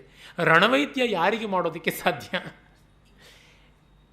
ನಮ್ಮ ಪ್ರಸಿದ್ಧ ಕವಿ ವಿದ್ವಾಂಸ PS ರಾಮಾನುಜಂ ಅವರು ಒಂದು ಕಡೆ ಹೇಳ್ತಾರೆ, ಅವರ ಅಜ್ಜ ಅವರಿಗೆ ಹಲ್ಲು ನೋವು ಬಂದಾಗ ಏನು ಮಾಡ್ಕೋತಿದ್ದು ಅಂತಂದರೆ, ಹಲ್ಲು ಕೀಳಿಸ್ಬೇಕು ಅಂದಾಗ ತೆಳ್ಳಗಿರುವ ಅದರ ಗಟ್ಟಿಯಾದ ಒಂದು ತಂತಿಯನ್ನು ಹಲ್ಲಿಗೆ ಕಟ್ಟಿಕೊಂಡು ಆ ತಂತಿಗೆ ಒಂದು ಹಗ್ಗ ಕಟ್ಟಿ ಅದಕ್ಕೊಂದು ದೊಡ್ಡ ಒರಳಿನ ತರಹದ ಒಂದು ಗುಂಡುಕಲ್ಲನ್ನು ಕಟ್ಟಿ ಕೈಯಲ್ಲಿ ಹಿಡ್ಕೊಡೋರಂತೆ.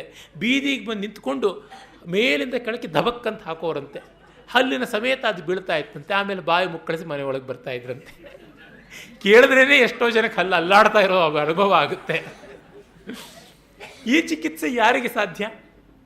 ನಾವು ನನಗೆ ಒಂದು ಹಲ್ಲು ಕೇಳಬೇಕು ಅಂದರೆ 5-6 ಲೋಕನಸ್ತೀಶಗಳು ಕೊಡಿ ಅಂತ ಡಾಕ್ಟ್ರಿಗೆ ಕೇಳ್ತೀನಿ. ನಮ್ಮಂಥವ್ರ ಸ್ಥಿತಿಗೆ ಆ ವೈದ್ಯವಾಗುತ್ತಾ ಇಲ್ಲ. ಅತ್ಯುತ್ತಮ ಅಧಿಕಾರಿಗಳಿಗೆ ಅಜಾತಿವಾದ ಉಪದೇಶ ಮಾಡಿರುವಂಥದ್ದು. ಹಾಗಲ್ಲದೇ ಇದ್ದವರಿಗೆ, ನೋಡಪ್ಪ ಈ ಜಗತ್ತು ಅನ್ನೋದು ಇದೆ ಇಲ್ಲ ಅಂತೇನಲ್ಲ, ನಮ್ಮ ದೃಷ್ಟಿಗೆ ತಕ್ಕಂತೆ ಸೃಷ್ಟಿಯಾಗ್ತಾ ಇದೆ ನೋಡಿ. ನಾವು ಇವರು ಒಳ್ಳೆಯವರು ಅಂತ ಅಂದ್ಕೋತೀವಿ. ಕಾರಣ ಏನು? ನಮ್ಮನ್ನು ಕಂಡ್ರೆ ಅವ್ರು ಮೆಚ್ತಾರೆ, ಅವರು ರುಚಿ ರುಚಿಯಾದ ಅಡುಗೆ ಮನೇಲಿ ಮಾಡಿದಾಗಲೆಲ್ಲ ನಮಗೆ ಸ್ಪೆಷಲ್ ಆಗಿ ತಂದು ಕೊಡ್ತಾರೆ. ಅವ್ರಿಗೆ ಇನ್ಕ್ರಿಮೆಂಟ್ ಬಂದಾಗಲೆಲ್ಲ ನಮಗೊಂದು ಗಿಫ್ಟ್ ಕೊಡ್ತಾರೆ. ಅವ್ರ ಮನೆಗೆ ಒಂದು ಹೊಸ ಕಾರ್ ಬಂತು ಅಂದರೆ ನಮ್ಮನ್ನು ಸುತ್ತಿಸ್ತಾರೆ. ನಾವೊಂದು ಊರಿಗೆ ಹೋಗಬೇಕು ಅಂದರೆ ಕರ್ಕೊಂಡು ಹೋಗ್ತಾರೆ. ಅದಕ್ಕೆ ಅವರು ಒಳ್ಳೆಯವರು. ಅಂದರೆ ಅವರು ಒಳ್ಳೆಯವರು ಅನ್ನುವ ಒಬ್ಬ ವ್ಯಕ್ತಿಯನ್ನು ಸೃಷ್ಟಿ ಮಾಡಿಕೊಂಡಿದ್ದು ನನ್ನ ಒಂದು ದೃಷ್ಟಿಗೆ ಅನುಸಾರವಾಗಿ ಅಂತ. ಹೀಗೆ ಪ್ರಪಂಚವನ್ನು ನಮ್ಮ ಮೂಗಿನ ನೇರಕ್ಕೆ ಮಾಡಿಕೊಂಡಿದ್ದೀವಿ ಅಂತ ಹೇಳುವ ಮೂಲಕ ಪ್ರಪಂಚ ಇದೆ, ಆದರೆ ಅದು ನಮ್ಮ ಮೂಗಿನ ನೇರಕ್ಕೆ ನಾವು ಮಾಡಿಕೊಂಡಿದ್ದೀವಿ. ನಮ್ಮ ಮೂಗಿನ ನೇರಕ್ಕೆ ಇಲ್ಲದೆ ಇದ್ದರೆ ಅದನ್ನು ಬೈತಾ ಇರ್ತೀವಿ ಅಂತ ಈ ಸೃಷ್ಟಿವಾದ. ಅದಕ್ಕೂ ಆಗೋಲ್ಲ ಅಂತನ್ನೋರಿಗೆ ದೃಷ್ಟಿವಾದ. ನೋಡಪ್ಪ, ಈ ಪ್ರಪಂಚವನ್ನು ದೇವರು ಸೃಷ್ಟಿ ಮಾಡಿಟ್ಬಿಟ್ಟಿದ್ದಾನೆ, ನೋಡ್ಕೋ, ಆ ದೇವರು ಸೃಷ್ಟಿ ಮಾಡಿರೋ ಪ್ರಪಂಚ ನೀನು ನೋಡ್ಕೋ, ಹೇಗೋ ರಾಮಕೃಷ್ಣ ಗೋವಿಂದ ಅಂತ ಸ್ವಲ್ಪವಾಗಿ ಬಂದ ಕಳಕೋ ಅಂತ ಉಪದೇಶ ಮಾಡುವಂಥದ್ದಾಗತ್ತೆ ಅಂತ. ಇದು ಮೇಲೂ ಅದು ಕೀಳು ಅಂತ ಅಲ್ಲ ಇಲ್ಲಿರುವಂಥದ್ದು, ವೆರೈಟಿಯನ್ನು ಹೇಳ್ತಾ ಇರುವಂಥದ್ದು. ಹೇಗೆ ಗುಣಿಭೂತ ವ್ಯಂಗ್ಯ ಕಾವ್ಯ, ಧ್ವನಿಕಾವ್ಯ ಇತ್ಯಾದಿಗಳು ಎರಡು ಸಪರೇಟ್ ಗ್ರೇಡ್ಸ್ ಅಂತ ಅಲ್ಲವೋ, ಸಪರೇಟ್ ಟೈಪ್ಸ್ ಅಷ್ಟೇ. There different types of poetry, not superior or inferior. ಎಲ್ಲರಿಗೂ ಮೋಕ್ಷಕ್ಕೆ ಅವಕಾಶ ಉಂಟು. ಅಷ್ಟು ಬಂದರೆ ಆಯ್ತಲ್ಲ. ಹೇಗೋ ನಂಬದಿದ್ದನು ತಂದೆ, ನಂಬಿದರು ಪ್ರಹ್ಲಾದ, ಕಂಬದೇನೋ ಬಿಂಬದೇನೋ ಮೋಕ್ಷವರಿಂಗಾಯಿತು, ಆದರೆ ಸಾಕು. ಏನಂದರೆ ಉತ್ತಮೋತ್ತಮಾಧಿಕಾರಿಗಳಿಗೆ ತತ್ಕ್ಷಣದಲ್ಲಿ ಜ್ಞಾನೋದಯವಾಗುತ್ತೆ. ಮಂದ ಮಧ್ಯಮ ಉತ್ತಮಾಧಿಕಾರಿಗಳಿಗೆ ಕ್ರಮಕ್ರಮವಾಗಿ ಆಗುತ್ತೆ ಅಷ್ಟೆ. ಅದೇನೂ ಮಾಡೋಕ್ಕಾಗೋದಿಲ್ಲ. ಸಣ್ಣಗೆ ನೀರು ಬರ್ತಾ ಇದ್ದರೆ 1 ಗಂಟೆ ಹೊತ್ತು ಮಡಕೆಯನ್ನು ಇಡಬೇಕು ನಲ್ಲಿ ಕೆಳಗೆ. ಜೋರಾಗಿ ನೀರು ಬಂದರೆ 1-2 ನಿಮಿಷ ಸಾಕು. ನದಿಯಲ್ಲಿ 1 ಸೆಕೆಂಡ್ಗೆ ಗುಳುಮ್ಮಂತ ತುಂಬಿಬಿಡುತ್ತೆ. ಹೀಗಾಗಿ ಇದು ಆ ವೇಗ ಯಾವ ಥರ ಇದೆ ಅಂದರೆ ನಮಗೆ ಜ್ಞಾನದ ಆಭಿಮುಖ್ಯ ಹೇಗಿದೆ. ಈಗ ಇಲ್ಲಿ ಗಾಳಿ ಬೀಸ್ತಾ ಇದೆಯಾ ಅಂದರೆ ಇಲ್ಲ ಅಂತೀವಿ. ಆದರೆ ಗಾಳಿ ಇಲ್ಲ ಅಂತಲೇ ಅರ್ಥ, ಇದೇ ಗಾಳಿ, ನಮಗೆ ಗೊತ್ತಾಗ್ತಾ ಇಲ್ಲ. ಅದೇ ಇಲ್ಲಿಯೇ ಒಬ್ಬ ವೇಗವಾಗಿ ಓಡಾಡುವಂಥ ಒಂದು ವಾಹನ ಇಟ್ಕೊಂಡು ಗಿರಗಿರನ್ನೇ ಸುತ್ತಿದ್ರೆ ಎಷ್ಟು ಜೋರಾಗಿ ಗಾಳಿ ಬೀಸ್ತಾ ಇದೆ ಅಂತ ಹೇಳ್ತಾನೆ. ನಮಗೆ 2 ವೀಲರ್ನಲ್ಲಿ ಬೈಕ್ಗಳಲ್ಲಿ ಕೂತ್ಕೊಂಡು ಹೈವೇಗಳಲ್ಲಿ ಹೋಗುವಾಗ ಭರ್ರಂತ ಗಾಳಿ ಬೀಸ್ತಾ ಇದೆ ಅಂತ ಅನಿಸುತ್ತೆ. ಅದೇ ಹೈವೇನಲ್ಲೇ ನಿಂತಿದ್ರೆ ಏನೂ ಗಾಳಿನೇ ಇಲ್ಲ ಅಂತಂತೀವಿ, ಒಂದು ಎಲೆನೂ ಆಡ್ತಾ ಇಲ್ಲ ಅಂತ. ನಮಗೆ ವೇಗ ಹೆಚ್ಚಾದಾಗ ಗಾಳಿಯ ವೇಗ ಗೊತ್ತಾಗುತ್ತೆ. ಅದೇ ರೀತಿ ನಮಗೆ ಜ್ಞಾನದ ಆಭಿಮುಖ್ಯ ಬಂದಾಗ ತೀವ್ರತೆಯಿಂದಾಗಿ ನಮಗೆ ಬೇಗನೆ ಅಜಾತಿವಾದದ ಸ್ಫುರಣೆ ಆಗುತ್ತೆ ಅಂತ. ಹೀಗಾಗಿ ಮನಸ್ಸು ಅನ್ನುವಂಥದ್ದನ್ನು ನಾವು ತೊಳಕೊಂಡು ಹೊರತು ತಿಳಿವು ಆಗುವಂಥದ್ದಲ್ಲ ಅಂತ ರಮಣರು ಹೇಳ್ತಾರೆ. ಅದಕ್ಕೆ ನಾನು ಎಲ್ಲ ಸಾಧಕರ ಸ್ಥಿತಿಯನ್ನು ಕಂಡುಕೊಂಡು ಉಪದೇಶವನ್ನು ಮಾಡ್ತೀನಿ ಅನ್ನುವಂಥ ಮಾತು ಬರುತ್ತೆ. ಹ್ಯಸ್ತ್ಯವಿದ್ಯಾ ಮನಸೋತಿರಿಕ್ತ ಮನೋಹ್ಯವಿದ್ಯಾ ಭವಬಂಧ ಹೇತು ತಸ್ಮಿನ್ ವಿನಷ್ಟೇ ಸಕಲಂ ವಿನಷ್ಟಂ ವಿಜೃಂಭತೆಸ್ಮಿನ್ ಸಕಲಂ ವಿಜೃಂಭತೆ ಎನ್ನುವ ಮಾತನ್ನು ಮತ್ತೆ ಹೇಳುವುದು. ವಾಯುನಾ ನೀಯತೆ ಮೇಘ ಪುನಸ್ತೇನೇವ ನೀಯತೆ ಮನಸಾ ಕಲ್ಪ್ಯತೆ ಬಂಧೋ ಮೋಕ್ಷಸ್ತೇನೇವ ಕಲ್ಪ್ಯತೆ. ಗಾಳಿಯಿಂದಾಗಿ ಮೋಡ ನಿರ್ಮಾಣವಾಗುತ್ತೆ. ಮೋಡ ಗಾಳಿಯನ್ನು ಕೊಚ್ಚಿಕೊಂಡು ಹೋಗುತ್ತೆ, ಮತ್ತು ಅದರಿಂದಲೇ ಅದು ವಾಪಸ್ಸು ಕೂಡ ಬರುತ್ತೆ. ಗಾಳಿಯಿಂದ ಮೋಡದ ಓಡಾಟ ಅದು ಆ ಕಡೆಗೂ ಹೋಗುತ್ತೆ, ಈ ಕಡೆಗೂ ಹೋಗುತ್ತೆ.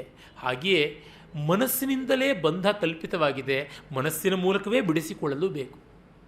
ಮನನ, ಆಮೇಲೆ ನಿಧಿಧ್ಯಾಸನ. ಶ್ರವಣ ಮಾಡಬೇಕು ಅಂದರೆ ಮನಸ್ಸಿನ ಚಾಕರಿ ಮಾಡುವಂತಹ ಕಿವಿಯನ್ನು ಕೊಡಬೇಕು. ಕಿವಿ ಮನಸ್ಸಿಗೆ ಒಪ್ಪಿಸಬೇಕು, ಮನಸ್ಸು ಮನನ ಮಾಡಬೇಕು. ಮನನ ಮಾಡಿದ ಮೇಲೆ ನಿಧಿಧ್ಯಾಸನ ಅಂತ ಯಾವುದಿದೆ, ಆ ನಿಧಿಧ್ಯಾಸನದ ಸಿದ್ಧಾಂತ ಮನೋಬುದ್ಧಿ ಅಹಂಕಾರಾದಿಗಳು ಎಲ್ಲಕ್ಕೂ ವ್ಯಾಪಕವಾಗಬೇಕು. ಮನನ ಮಾಡುವವರಿಗೆ ಮನಸ್ಸಿನ ಅಧಿಕಾರ. ನಿಧಿಧ್ಯಾಸನಕ್ಕೆ ಸಾಕ್ಷಿ ಪ್ರಜ್ಞೆಯನ್ನು ಜಾಗರಣ ಮಾಡಿಕೊಳ್ಳಬೇಕಾಗುತ್ತೆ. ಸಾಕ್ಷಿ ಪ್ರಜ್ಞೆಯ ಜಾಗರಣವಲ್ಲದೆ ಮತ್ತಿನ್ನೇನೂ ನಿಧಿಧ್ಯಾಸನವಲ್ಲ. ಹೀಗಾಗಿ ಮನದವರೆಗೆ ಮನಸ್ಸಿನ ಕೆಲಸ ಇದೆ, ಅದನ್ನು ಮಾಡಲೇಬೇಕು. ಅದರಿಂದಲೇ ಬಂಧವನ್ನು ಉಂಟು ಮಾಡಿದ ಮನಸ್ಸು ವಿಮುಕ್ತಿಗೂ ಕಾರಕವಾಗುತ್ತೆ ಅಂತ ನಮಗೆ ಗೊತ್ತಲ್ಲ. ವರವೂ ಶಾಪವೂ ಎರಡೂ ಕೆಲವು ಆಗುತ್ತವೆ. ಅದು ಹೇಗೆ ನಮಗೆ ಗೊತ್ತೇ ಇರುವಂಥದ್ದು. ಎಷ್ಟೋ ಬಾರಿ ಘರ್ಷಣೆ ಒಂದು ದೊಡ್ಡ ಶಾಪ ಅಂತೀವಿ. ಫ್ರಿಕ್ಷನ್ ಈಸ್ ಎ ಕರ್ಸ್ ಅಂತ. ನೋಡಿ, ಒಂದು ವಸ್ತುವನ್ನು ಸ್ಮೂತಾಗಿ ಮೂವ್ ಮಾಡೋಕ್ಕಾಗ್ತಾ ಇಲ್ಲ ಅಂತ, ಆದರೆ ಅದನ್ನು ನಿಲ್ಲಿಸಬೇಕು ಅಂದರೆ ಬ್ರೇಕ್ ಹಾಕಬೇಕಲ್ಲ. ವೆಹಿಕಲಲ್ಲಿ ಕೂತ್ಕೊಳ್ಳೋಕೆ ಮುಂಚೆ ವೇಗವಾಗಿ ಹೋದರೆ ಚೆನ್ನ ಅಂತ, ಕೂತ ಮೇಲೆ ಬ್ರೇಕ್ ಹಾಕದೇ ಇದ್ದರೆ ಗತಿ ಏನು, ಯಾವಾಗ ನಿಲ್ಲುತ್ತೆ ಅಂತ. ಹೀಗಾಗಿ ಎರಡೂ ನಮಗೆ ಪ್ರಯೋಜನಕಾರಿ ಅಂತ ಗೊತ್ತಾಗುತ್ತೆ. ಅದರಿಂದಲೇ ಮನಸ್ಸನ್ನು ನಾವು ನಿಂದಿಸುವ ಹಾಗಿಲ್ಲ, ಎಲ್ಲಕ್ಕೂ ಗೌರವ ಸಲ್ಲಿಸಲೇಬೇಕು, ಬೇರೆ ಯಾವುದೂ ದಾರಿಯೇ ಇಲ್ಲ. ತಸ್ಮಾನ್ ಮನಃ ಕಾರಣಮಸ್ಯ ಜಂತೋ ಬಂಧಸ್ಯ ಮೋಕ್ಷಸ್ಯ ಚ ವಾ ವಿಧಾನೆ ಬಂಧಸ್ಯ ಹೇತುರ್ಮಲಿನಂ ರಜೋಗುಣೈ ಮೋಕ್ಷಸ್ಯ ಶುದ್ಧಂ ವಿರಜಸ್ತಮಸ್ಕಂ. ಬಂಧ ಆಗುವುದು ಮನಸ್ಸಿನಿಂದ ಯಾವಾಗ? ಅದು ರಜಸ್ತಮೋ ಗುಣಗಳಿಂದ ಅಭಿಭೂತವಾದಾಗ. ಮೋಕ್ಷ ಆಗುವುದು ಯಾವಾಗ? ಅವುಗಳನ್ನು ಕೊಡಕೊಂಡು ಸತ್ವಾಭಿಮುಖಿಯಾಗಿ ಬರ್ತಾ ಹೋದಾಗ ಅಷ್ಟೆ. ಈ ಬಟ್ಟೆ ಎಷ್ಟು ಬೇಗ ಕೊಳೆ ಆಗುತ್ತೆ ಅಂತಂತೀವಿ. ಬಟ್ಟೆಯೇ ಇಲ್ಲದೆ ಇದ್ದರೆ ಗತಿ ಏನು? ಹಾಗಾಗಿ ಬಟ್ಟೆಯನ್ನು ಶುದ್ಧ ಮಾಡಿಕೊಳ್ಬೇಕು. ಆವಾಗ ಎಷ್ಟು ಹಿತ ಅಂತ ಅನಿಸುತ್ತೆ. ಮನೆಯೆಲ್ಲ ಧೂಳು ತುಂಬಿಕೊಂಡು ಕಸ ಕೂಡಿಕೊಂಡಿದ್ದಾಗ ಬಹಳ ಬೇಜಾರಾಗುತ್ತೆ. ಅಯ್ಯೋ, ಈ ಮನೆಯೊಳಗೆ ಹೇಗಿರೋದಪ್ಪ, ಮತ್ತು ಇದನ್ನೆಲ್ಲ ಗುಡಿಸೋದು ಹೇಗಪ್ಪ ಅಂತ ಇನ್ನೂ ದೊಡ್ಡ ತಲೆನೋವು ಅಂತ. ಅದರೊಳಗೂ ಮಳೆಗಾಲದಲ್ಲಿ ಹೆಚ್ಚು ಧೂಳಾಗೋದಿಲ್ಲ, ಧೂಳು ಅಡಗುತ್ತಾ ಇರುತ್ತೆ. ಇನ್ನು ಚಳಿಗಾಲ ಬೇಸಿಗೆ ಕಾಲವೇ ತಾನೇ ಇರೋದು. ಆಗ ಧೂಳು ಏಳ್ತಲೇ ಇರುತ್ತೆ, ಎಷ್ಟು ಗುಡಿಸಿದ್ರೂ ಸಾಲದು ಅಂತ ಅನಿಸ್ತಾ ಇರುತ್ತೆ. ಒಂದು ಕೈಯಲ್ಲಿ ಪೊರಕೆ, ಒಂದು ಕೈಯಲ್ಲಿ ಸಾರಿಸೋ ಬಟ್ಟೆ, ಇದೇ ನಮ್ಮ ಆಯುಧಗಳು ಅಂತ ಅನಿಸಿರುತ್ತೆ.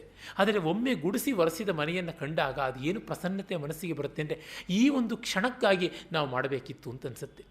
ಸ್ನಾನ ಮಾಡಿದ ಮೇಲೆ ಉಂಟಾಗುವ ಪ್ರಸನ್ನತೆಯ ಭಾವನೆ ಯಾವುದಿದೆ?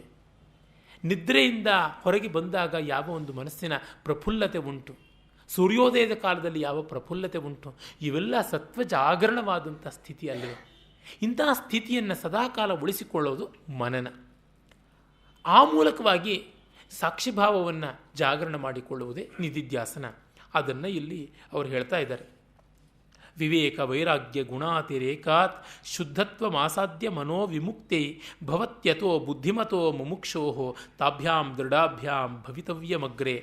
ವಿವೇಕ ಮತ್ತು ವೈರಾಗ್ಯ ಈ ಗುಣಗಳು ಹೆಚ್ಚಾದರೆ ಮನಃಶುದ್ಧಿ, ಅವು ಕಡಿಮೆ ಆದರೆ ಮನೋಮಾಲಿನ್ಯ. ಬುದ್ಧಿವಂತನಾದ ಮುಮುಕ್ಷುವು ವಿವೇಕ ವೈರಾಗ್ಯಗಳ ಕಡೆಗೆ ಬೆಲೆ ಕೊಡಬೇಕು. ವಿವೇಕ ಅಂತನ್ನುವಲ್ಲಿ ತರ್ಕಪಾದವು, ವೈರಾಗ್ಯ ಅನ್ನುವಲ್ಲಿ ಕ್ರಿಯಾಪಾದವೂ ಇದೆ. ತರ್ಕಪಾದ ಅಂದರೆ ಏನು? ಇದು ಸರಿನಾ ತಪ್ಪ ಅಂತ ವಿವೇಚನೆ ಮಾಡುವುದು, ಪ್ರತ್ಯೇಕಿಸಿ ನೋಡುವಂಥದ್ದು. ವೈರಾಗ್ಯ ಅಂದರೆ ಸರಿಯಾದದ್ದಕ್ಕೆ ಅಂಟಿಕೊಂಡು ಬಾಳುವಂಥದ್ದು. ಅಂದರೆ ಥಿಯರಿ ಪ್ರಾಕ್ಟೀಸ್ ಎರಡೂ ಇದೆ ಅಂತ ಅರ್ಥ. ನಾನು ಥಿಯರಿಯಲ್ಲಿ ಬಹಳ ಬುದ್ಧಿವಂತ ಅಂತಂದರೆ ಪೂರ್ತಿ ಮಾರ್ಕ್ ಸಿಗೋಲ್ಲ. ನಾನು ಪ್ರಾಕ್ಟೀಸ್ನಲ್ಲಿ ಒಳ್ಳೆಯವನು ಅಂದರೆ ಅವಿವೇಕದ್ದನ್ನೇ ಅಂಟಿಕೊಂಡು ಕೂತ್ರೆ ಇನ್ನೂ ದೊಡ್ಡ ಸಮಸ್ಯೆ ಆಗುತ್ತಲ್ಲ. ಹೀಗಾಗಿ ಎರಡೂ ಬೇಕಾಗತ್ತು. ಅದರಿಂದಲೇ ನಾವು ಒಂದು ಕಾರ್ಡ್ ಬರೆದರೆ, ಒಂದು ಲೆಟರ್ನ ಪೋಸ್ಟ್ ಮಾಡಿದ್ರೆ ಅದಕ್ಕೆ ಸರಿಯಾದ ಅಡ್ರೆಸ್ ಬರೆಯುವುದು ತರ್ಕಪಾದದಲ್ಲಿ ಸರಿಯಾಗಿರುವುದು. ಅದಕ್ಕೆ ಎಷ್ಟು ಸ್ಟ್ಯಾಂಪ್ ಬೇಕೋ ಅಷ್ಟು ಸ್ಟ್ಯಾಂಪನ್ನು ಅಂಟಿಸುವಂಥದ್ದು ಕ್ರಿಯಾಪಾದದಲ್ಲಿ ಸರಿಯಾಗಿರುವಂಥದ್ದು. ಕ್ರಿಯಾಪಾದಕ್ಕೆ ಒಂದಿಷ್ಟು ಬೆಲೆ ಕೊಡಬೇಕಲ್ವ. ಸ್ಟ್ಯಾಂಪಿಗೆ ನಾವು ಬೆಲೆ ಕೊಡ್ತೀವಿ. ಕರೆಕ್ಟ್ ಅಡ್ರೆಸ್ ಬರೆದಿದ್ದರೂ ಸರಿಯಾದ ಸ್ಟ್ಯಾಂಪ್ ಅಂಟಿಸದೇ ಇದ್ದರೆ ಡ್ಯೂ ಹಾಕಿ ಅಲ್ಲಿ ಬರುತ್ತೆ. ಅವನು ಒಳ್ಳೆಯವನಾದರೆ ತಗೋತಾನೆ, ವಾಪಸ್ ಕಳಿಸಿದ್ರೆ ನಮಗೆ 4 ಪಟ್ಟಷ್ಟು ನಾವು ಡ್ಯೂ ಕಟ್ಟಬೇಕಾಗತ್ತೆ, ಪೆನಾಲ್ಟಿ. ಹಾಗೆ ಎಷ್ಟೆಲ್ಲ ಸ್ಟ್ಯಾಂಪ್ ಅಂಟಿಸಿದ್ರು ಸರಿಯಾದ ಅಡ್ರೆಸ್ ಬರೆಯದೆ ಹೋಗುವಂಥದ್ದಿಲ್ಲವಲ್ಲ. ಆಹಾರ ರುಚಿಯಾಗಿಲ್ಲದೆ ಇದ್ದರೆ ನಾಲಿಗೆಗೆ ಇಳಿಯೋದಿಲ್ಲ, ಆಹಾರ ಪುಷ್ಟಿಕರವಾಗದೇ ಇದ್ದರೆ ಮೈಗೆ ಅಂಟೋದಿಲ್ಲ. ಇದು ಎರಡೂ ಬೇಕಾಗುತ್ತಲ್ಲ, ಪುಷ್ಟಿ ರುಚಿ ಎರಡೂ ಬೇಕಾಗುತ್ತೆ. ಅಕಸ್ಮಾತ್ ನಾವು ಪುಷ್ಟಿಕರವಾದ ಆಹಾರ ರುಚಿಯಿಲ್ಲದಿದ್ದರೆ ಒಂದು ಸ್ವಲ್ಪವಾದರೂ ಸಾಹಸ ಮಾಡಿ ತೆಗೆದುಕೊಂಡೇವು. ಆದರೆ ಪುಷ್ಟಿಯಿಲ್ಲದ ಆಹಾರ ರುಚಿಕಟ್ಟಾಗಿದ್ದರೂ ಎಷ್ಟು ತಗೊಂಡು ಬಾಳೋದಕ್ಕೆ ಸಾಧ್ಯ? ಹಾಗಾಗಿ ಕ್ರಿಯಾಪಾದಕ್ಕೆ ಸ್ವಲ್ಪ ಪ್ರಾಶಸ್ತಿ ಹೆಚ್ಚು ಅಂತ ಗೊತ್ತಾಗುತ್ತೆ. ಮನೋನಾಮ ಮಹಾವ್ಯಾಘ್ರೋ ವಿಷಯಾರಣ್ಯ ಭೂಮಿಷು ಚರತ್ಯತ್ರ ನಗಚ್ಚಂತು ಸಾಧವೋ ಯೇ ಮುಮುಕ್ಷವಃ. ಸಾಧುಗಳೇ, ಮುಮುಕ್ಷುಗಳೇ, ಮನಸ್ಸು ಅನ್ನುವ ಮಹಾವ್ಯಾಘ್ರವು ವಿಷಯಾರಣ್ಯಗಳಲ್ಲಿ, ವಿಷಯ ಅನ್ನುವ ಕಾಡುಗಳಲ್ಲಿ ಓಡಾಡ್ತಲೇ ಇರುತ್ತೆ. ಹಾಗಾಗಿ ನೀವು ಅಲ್ಲಿ ಓಡಾಡಬೇಡಿ ಅಂತ. ಕಾರಣ ಮನಸ್ಸು ಅನ್ನುವ ಹುಲಿ ಇಲ್ಲದ ಜಾಗ ವಿಷಯಾರಣ್ಯ, ಇಲ್ಲದ ಜಾಗ. ಅಂದರೆ ಬಟಾಬಯಲು ನಿರ್ವಿಷಯವಾದ ಭೂಮಿಯಲ್ಲಿ ಓಡಾಡಿ, ಆದರೆ ವಿಷಯ ಸಹಿತವಾದಂಥದ್ದು ಜಾಗ ಯಾವುದಿದೆ ಅದು ಕಾಡು. ಅಲ್ಲಿ ಯಾವಾಗ ಬೇಕಾದ್ರೂ ಮನಸ್ಸು ಬಂದು ಲಂಘಿಸಬಹುದು ಅನ್ನುವಂಥ ಮಾತು ಹೇಳ್ತಾರೆ. ಹೀಗಾಗಿ ಮನೋಮಯವನ್ನು ಮೀರುವಂಥ ದಾರಿಯನ್ನು ಹೇಳ್ತಾರೆ. ಮನೋಮಯೋ ನಾಪಿ ಭವೇತ್ ಪರಾತ್ಮ ಹ್ಯಾದ್ಯಂತವಾನ್ ಹ್ಯಾದ್ಯಂತವತ್ವಾತ್ ಪರಿಣಾಮಿಭಾವಾತ್ ದುಃಖಾತ್ಮಕತ್ವಾತ್ ವಿಷಯತ್ವ ಹೇತೋ ದ್ರಷ್ಟಾ ಹಿ ದೃಶ್ಯಾತ್ಮತೆಯ ನ ದೃಷ್ಟ. ಮತ್ತು ಈ ಸಂಕಲ್ಪ ವಿಕಲ್ಪಗಳು ಮಾಡುವುದರಿಂದಲೇ ಇದು ಮನಸ್ಸು ಪರಮಾರ್ಥವಲ್ಲ. ಇದಕ್ಕೆ ಮೊದಲು ಕೊನೆ ಉಂಟು. ನಮ್ಮಲ್ಲಿ ಮನಸ್ಸು ತೋರಿಕೊಳ್ಳುವ ಹಂತನೂ ಇದೆ, ಮನಸ್ಸು ತೋರಿಕೊಳ್ಳದೇ ಇರುವಂಥ ಹಂತನೂ ಇದೆ. ಅಯ್ಯೋ, ನಾನು ಮೈ ಮರೆತಿದ್ದೆ, ಮನೋಹರವಾಗಿತ್ತದು, ಮನಸ್ಸೇ ಇರಲಿಲ್ಲ ಅಂತ ಅನಿಸ್ತಿತ್ತು, ಆಲೋಚನೆಯೇ ಮರ್ತೋಗಿತ್ತು ಅಂತ ಹೇಳುವಾಗ ಮನೋಲಯವಾಗಿತ್ತು. ಅಯ್ಯೋ, ಈಗ ನನ್ನ ಮನಸ್ಸಿಗೆ ಸ್ಫುರಣೆ ಆಯಿತಲ್ಲ ಅನ್ನುವಾಗ ಮನಸ್ಸು ಹುಟ್ಟಿತು ಅಂತ ಗೊತ್ತಾಗುತ್ತೆ. ಹೀಗಾಗಿ ಇದಲ್ಲ. ಮತ್ತು ನನ್ನ ಮನಸ್ಸು ಅಂತ ನಮ್ಮ ವ್ಯವಹಾರವೂ ಇದೆ. ಇವೆಲ್ಲ ಕಾರಣದಿಂದ ಮನಸ್ಸು ಅನ್ನುವುದು ಪರಮಾರ್ಥವಲ್ಲ ಅಂತ ಈ ಆರೋಪವನ್ನು ಅಪವಾದ ಮಾಡ್ತಾ ಇದ್ದೀವಿ ಅಂತ ಹೀಗೆ ಬಂದ್ವಿ. ಇನ್ನು ವಿಜ್ಞಾನ ಆನಂದಮಯಗಳಿಗೆ ನಾಳೆ ಬರೋಣ. ಓಂ ತತ್ಸತ್.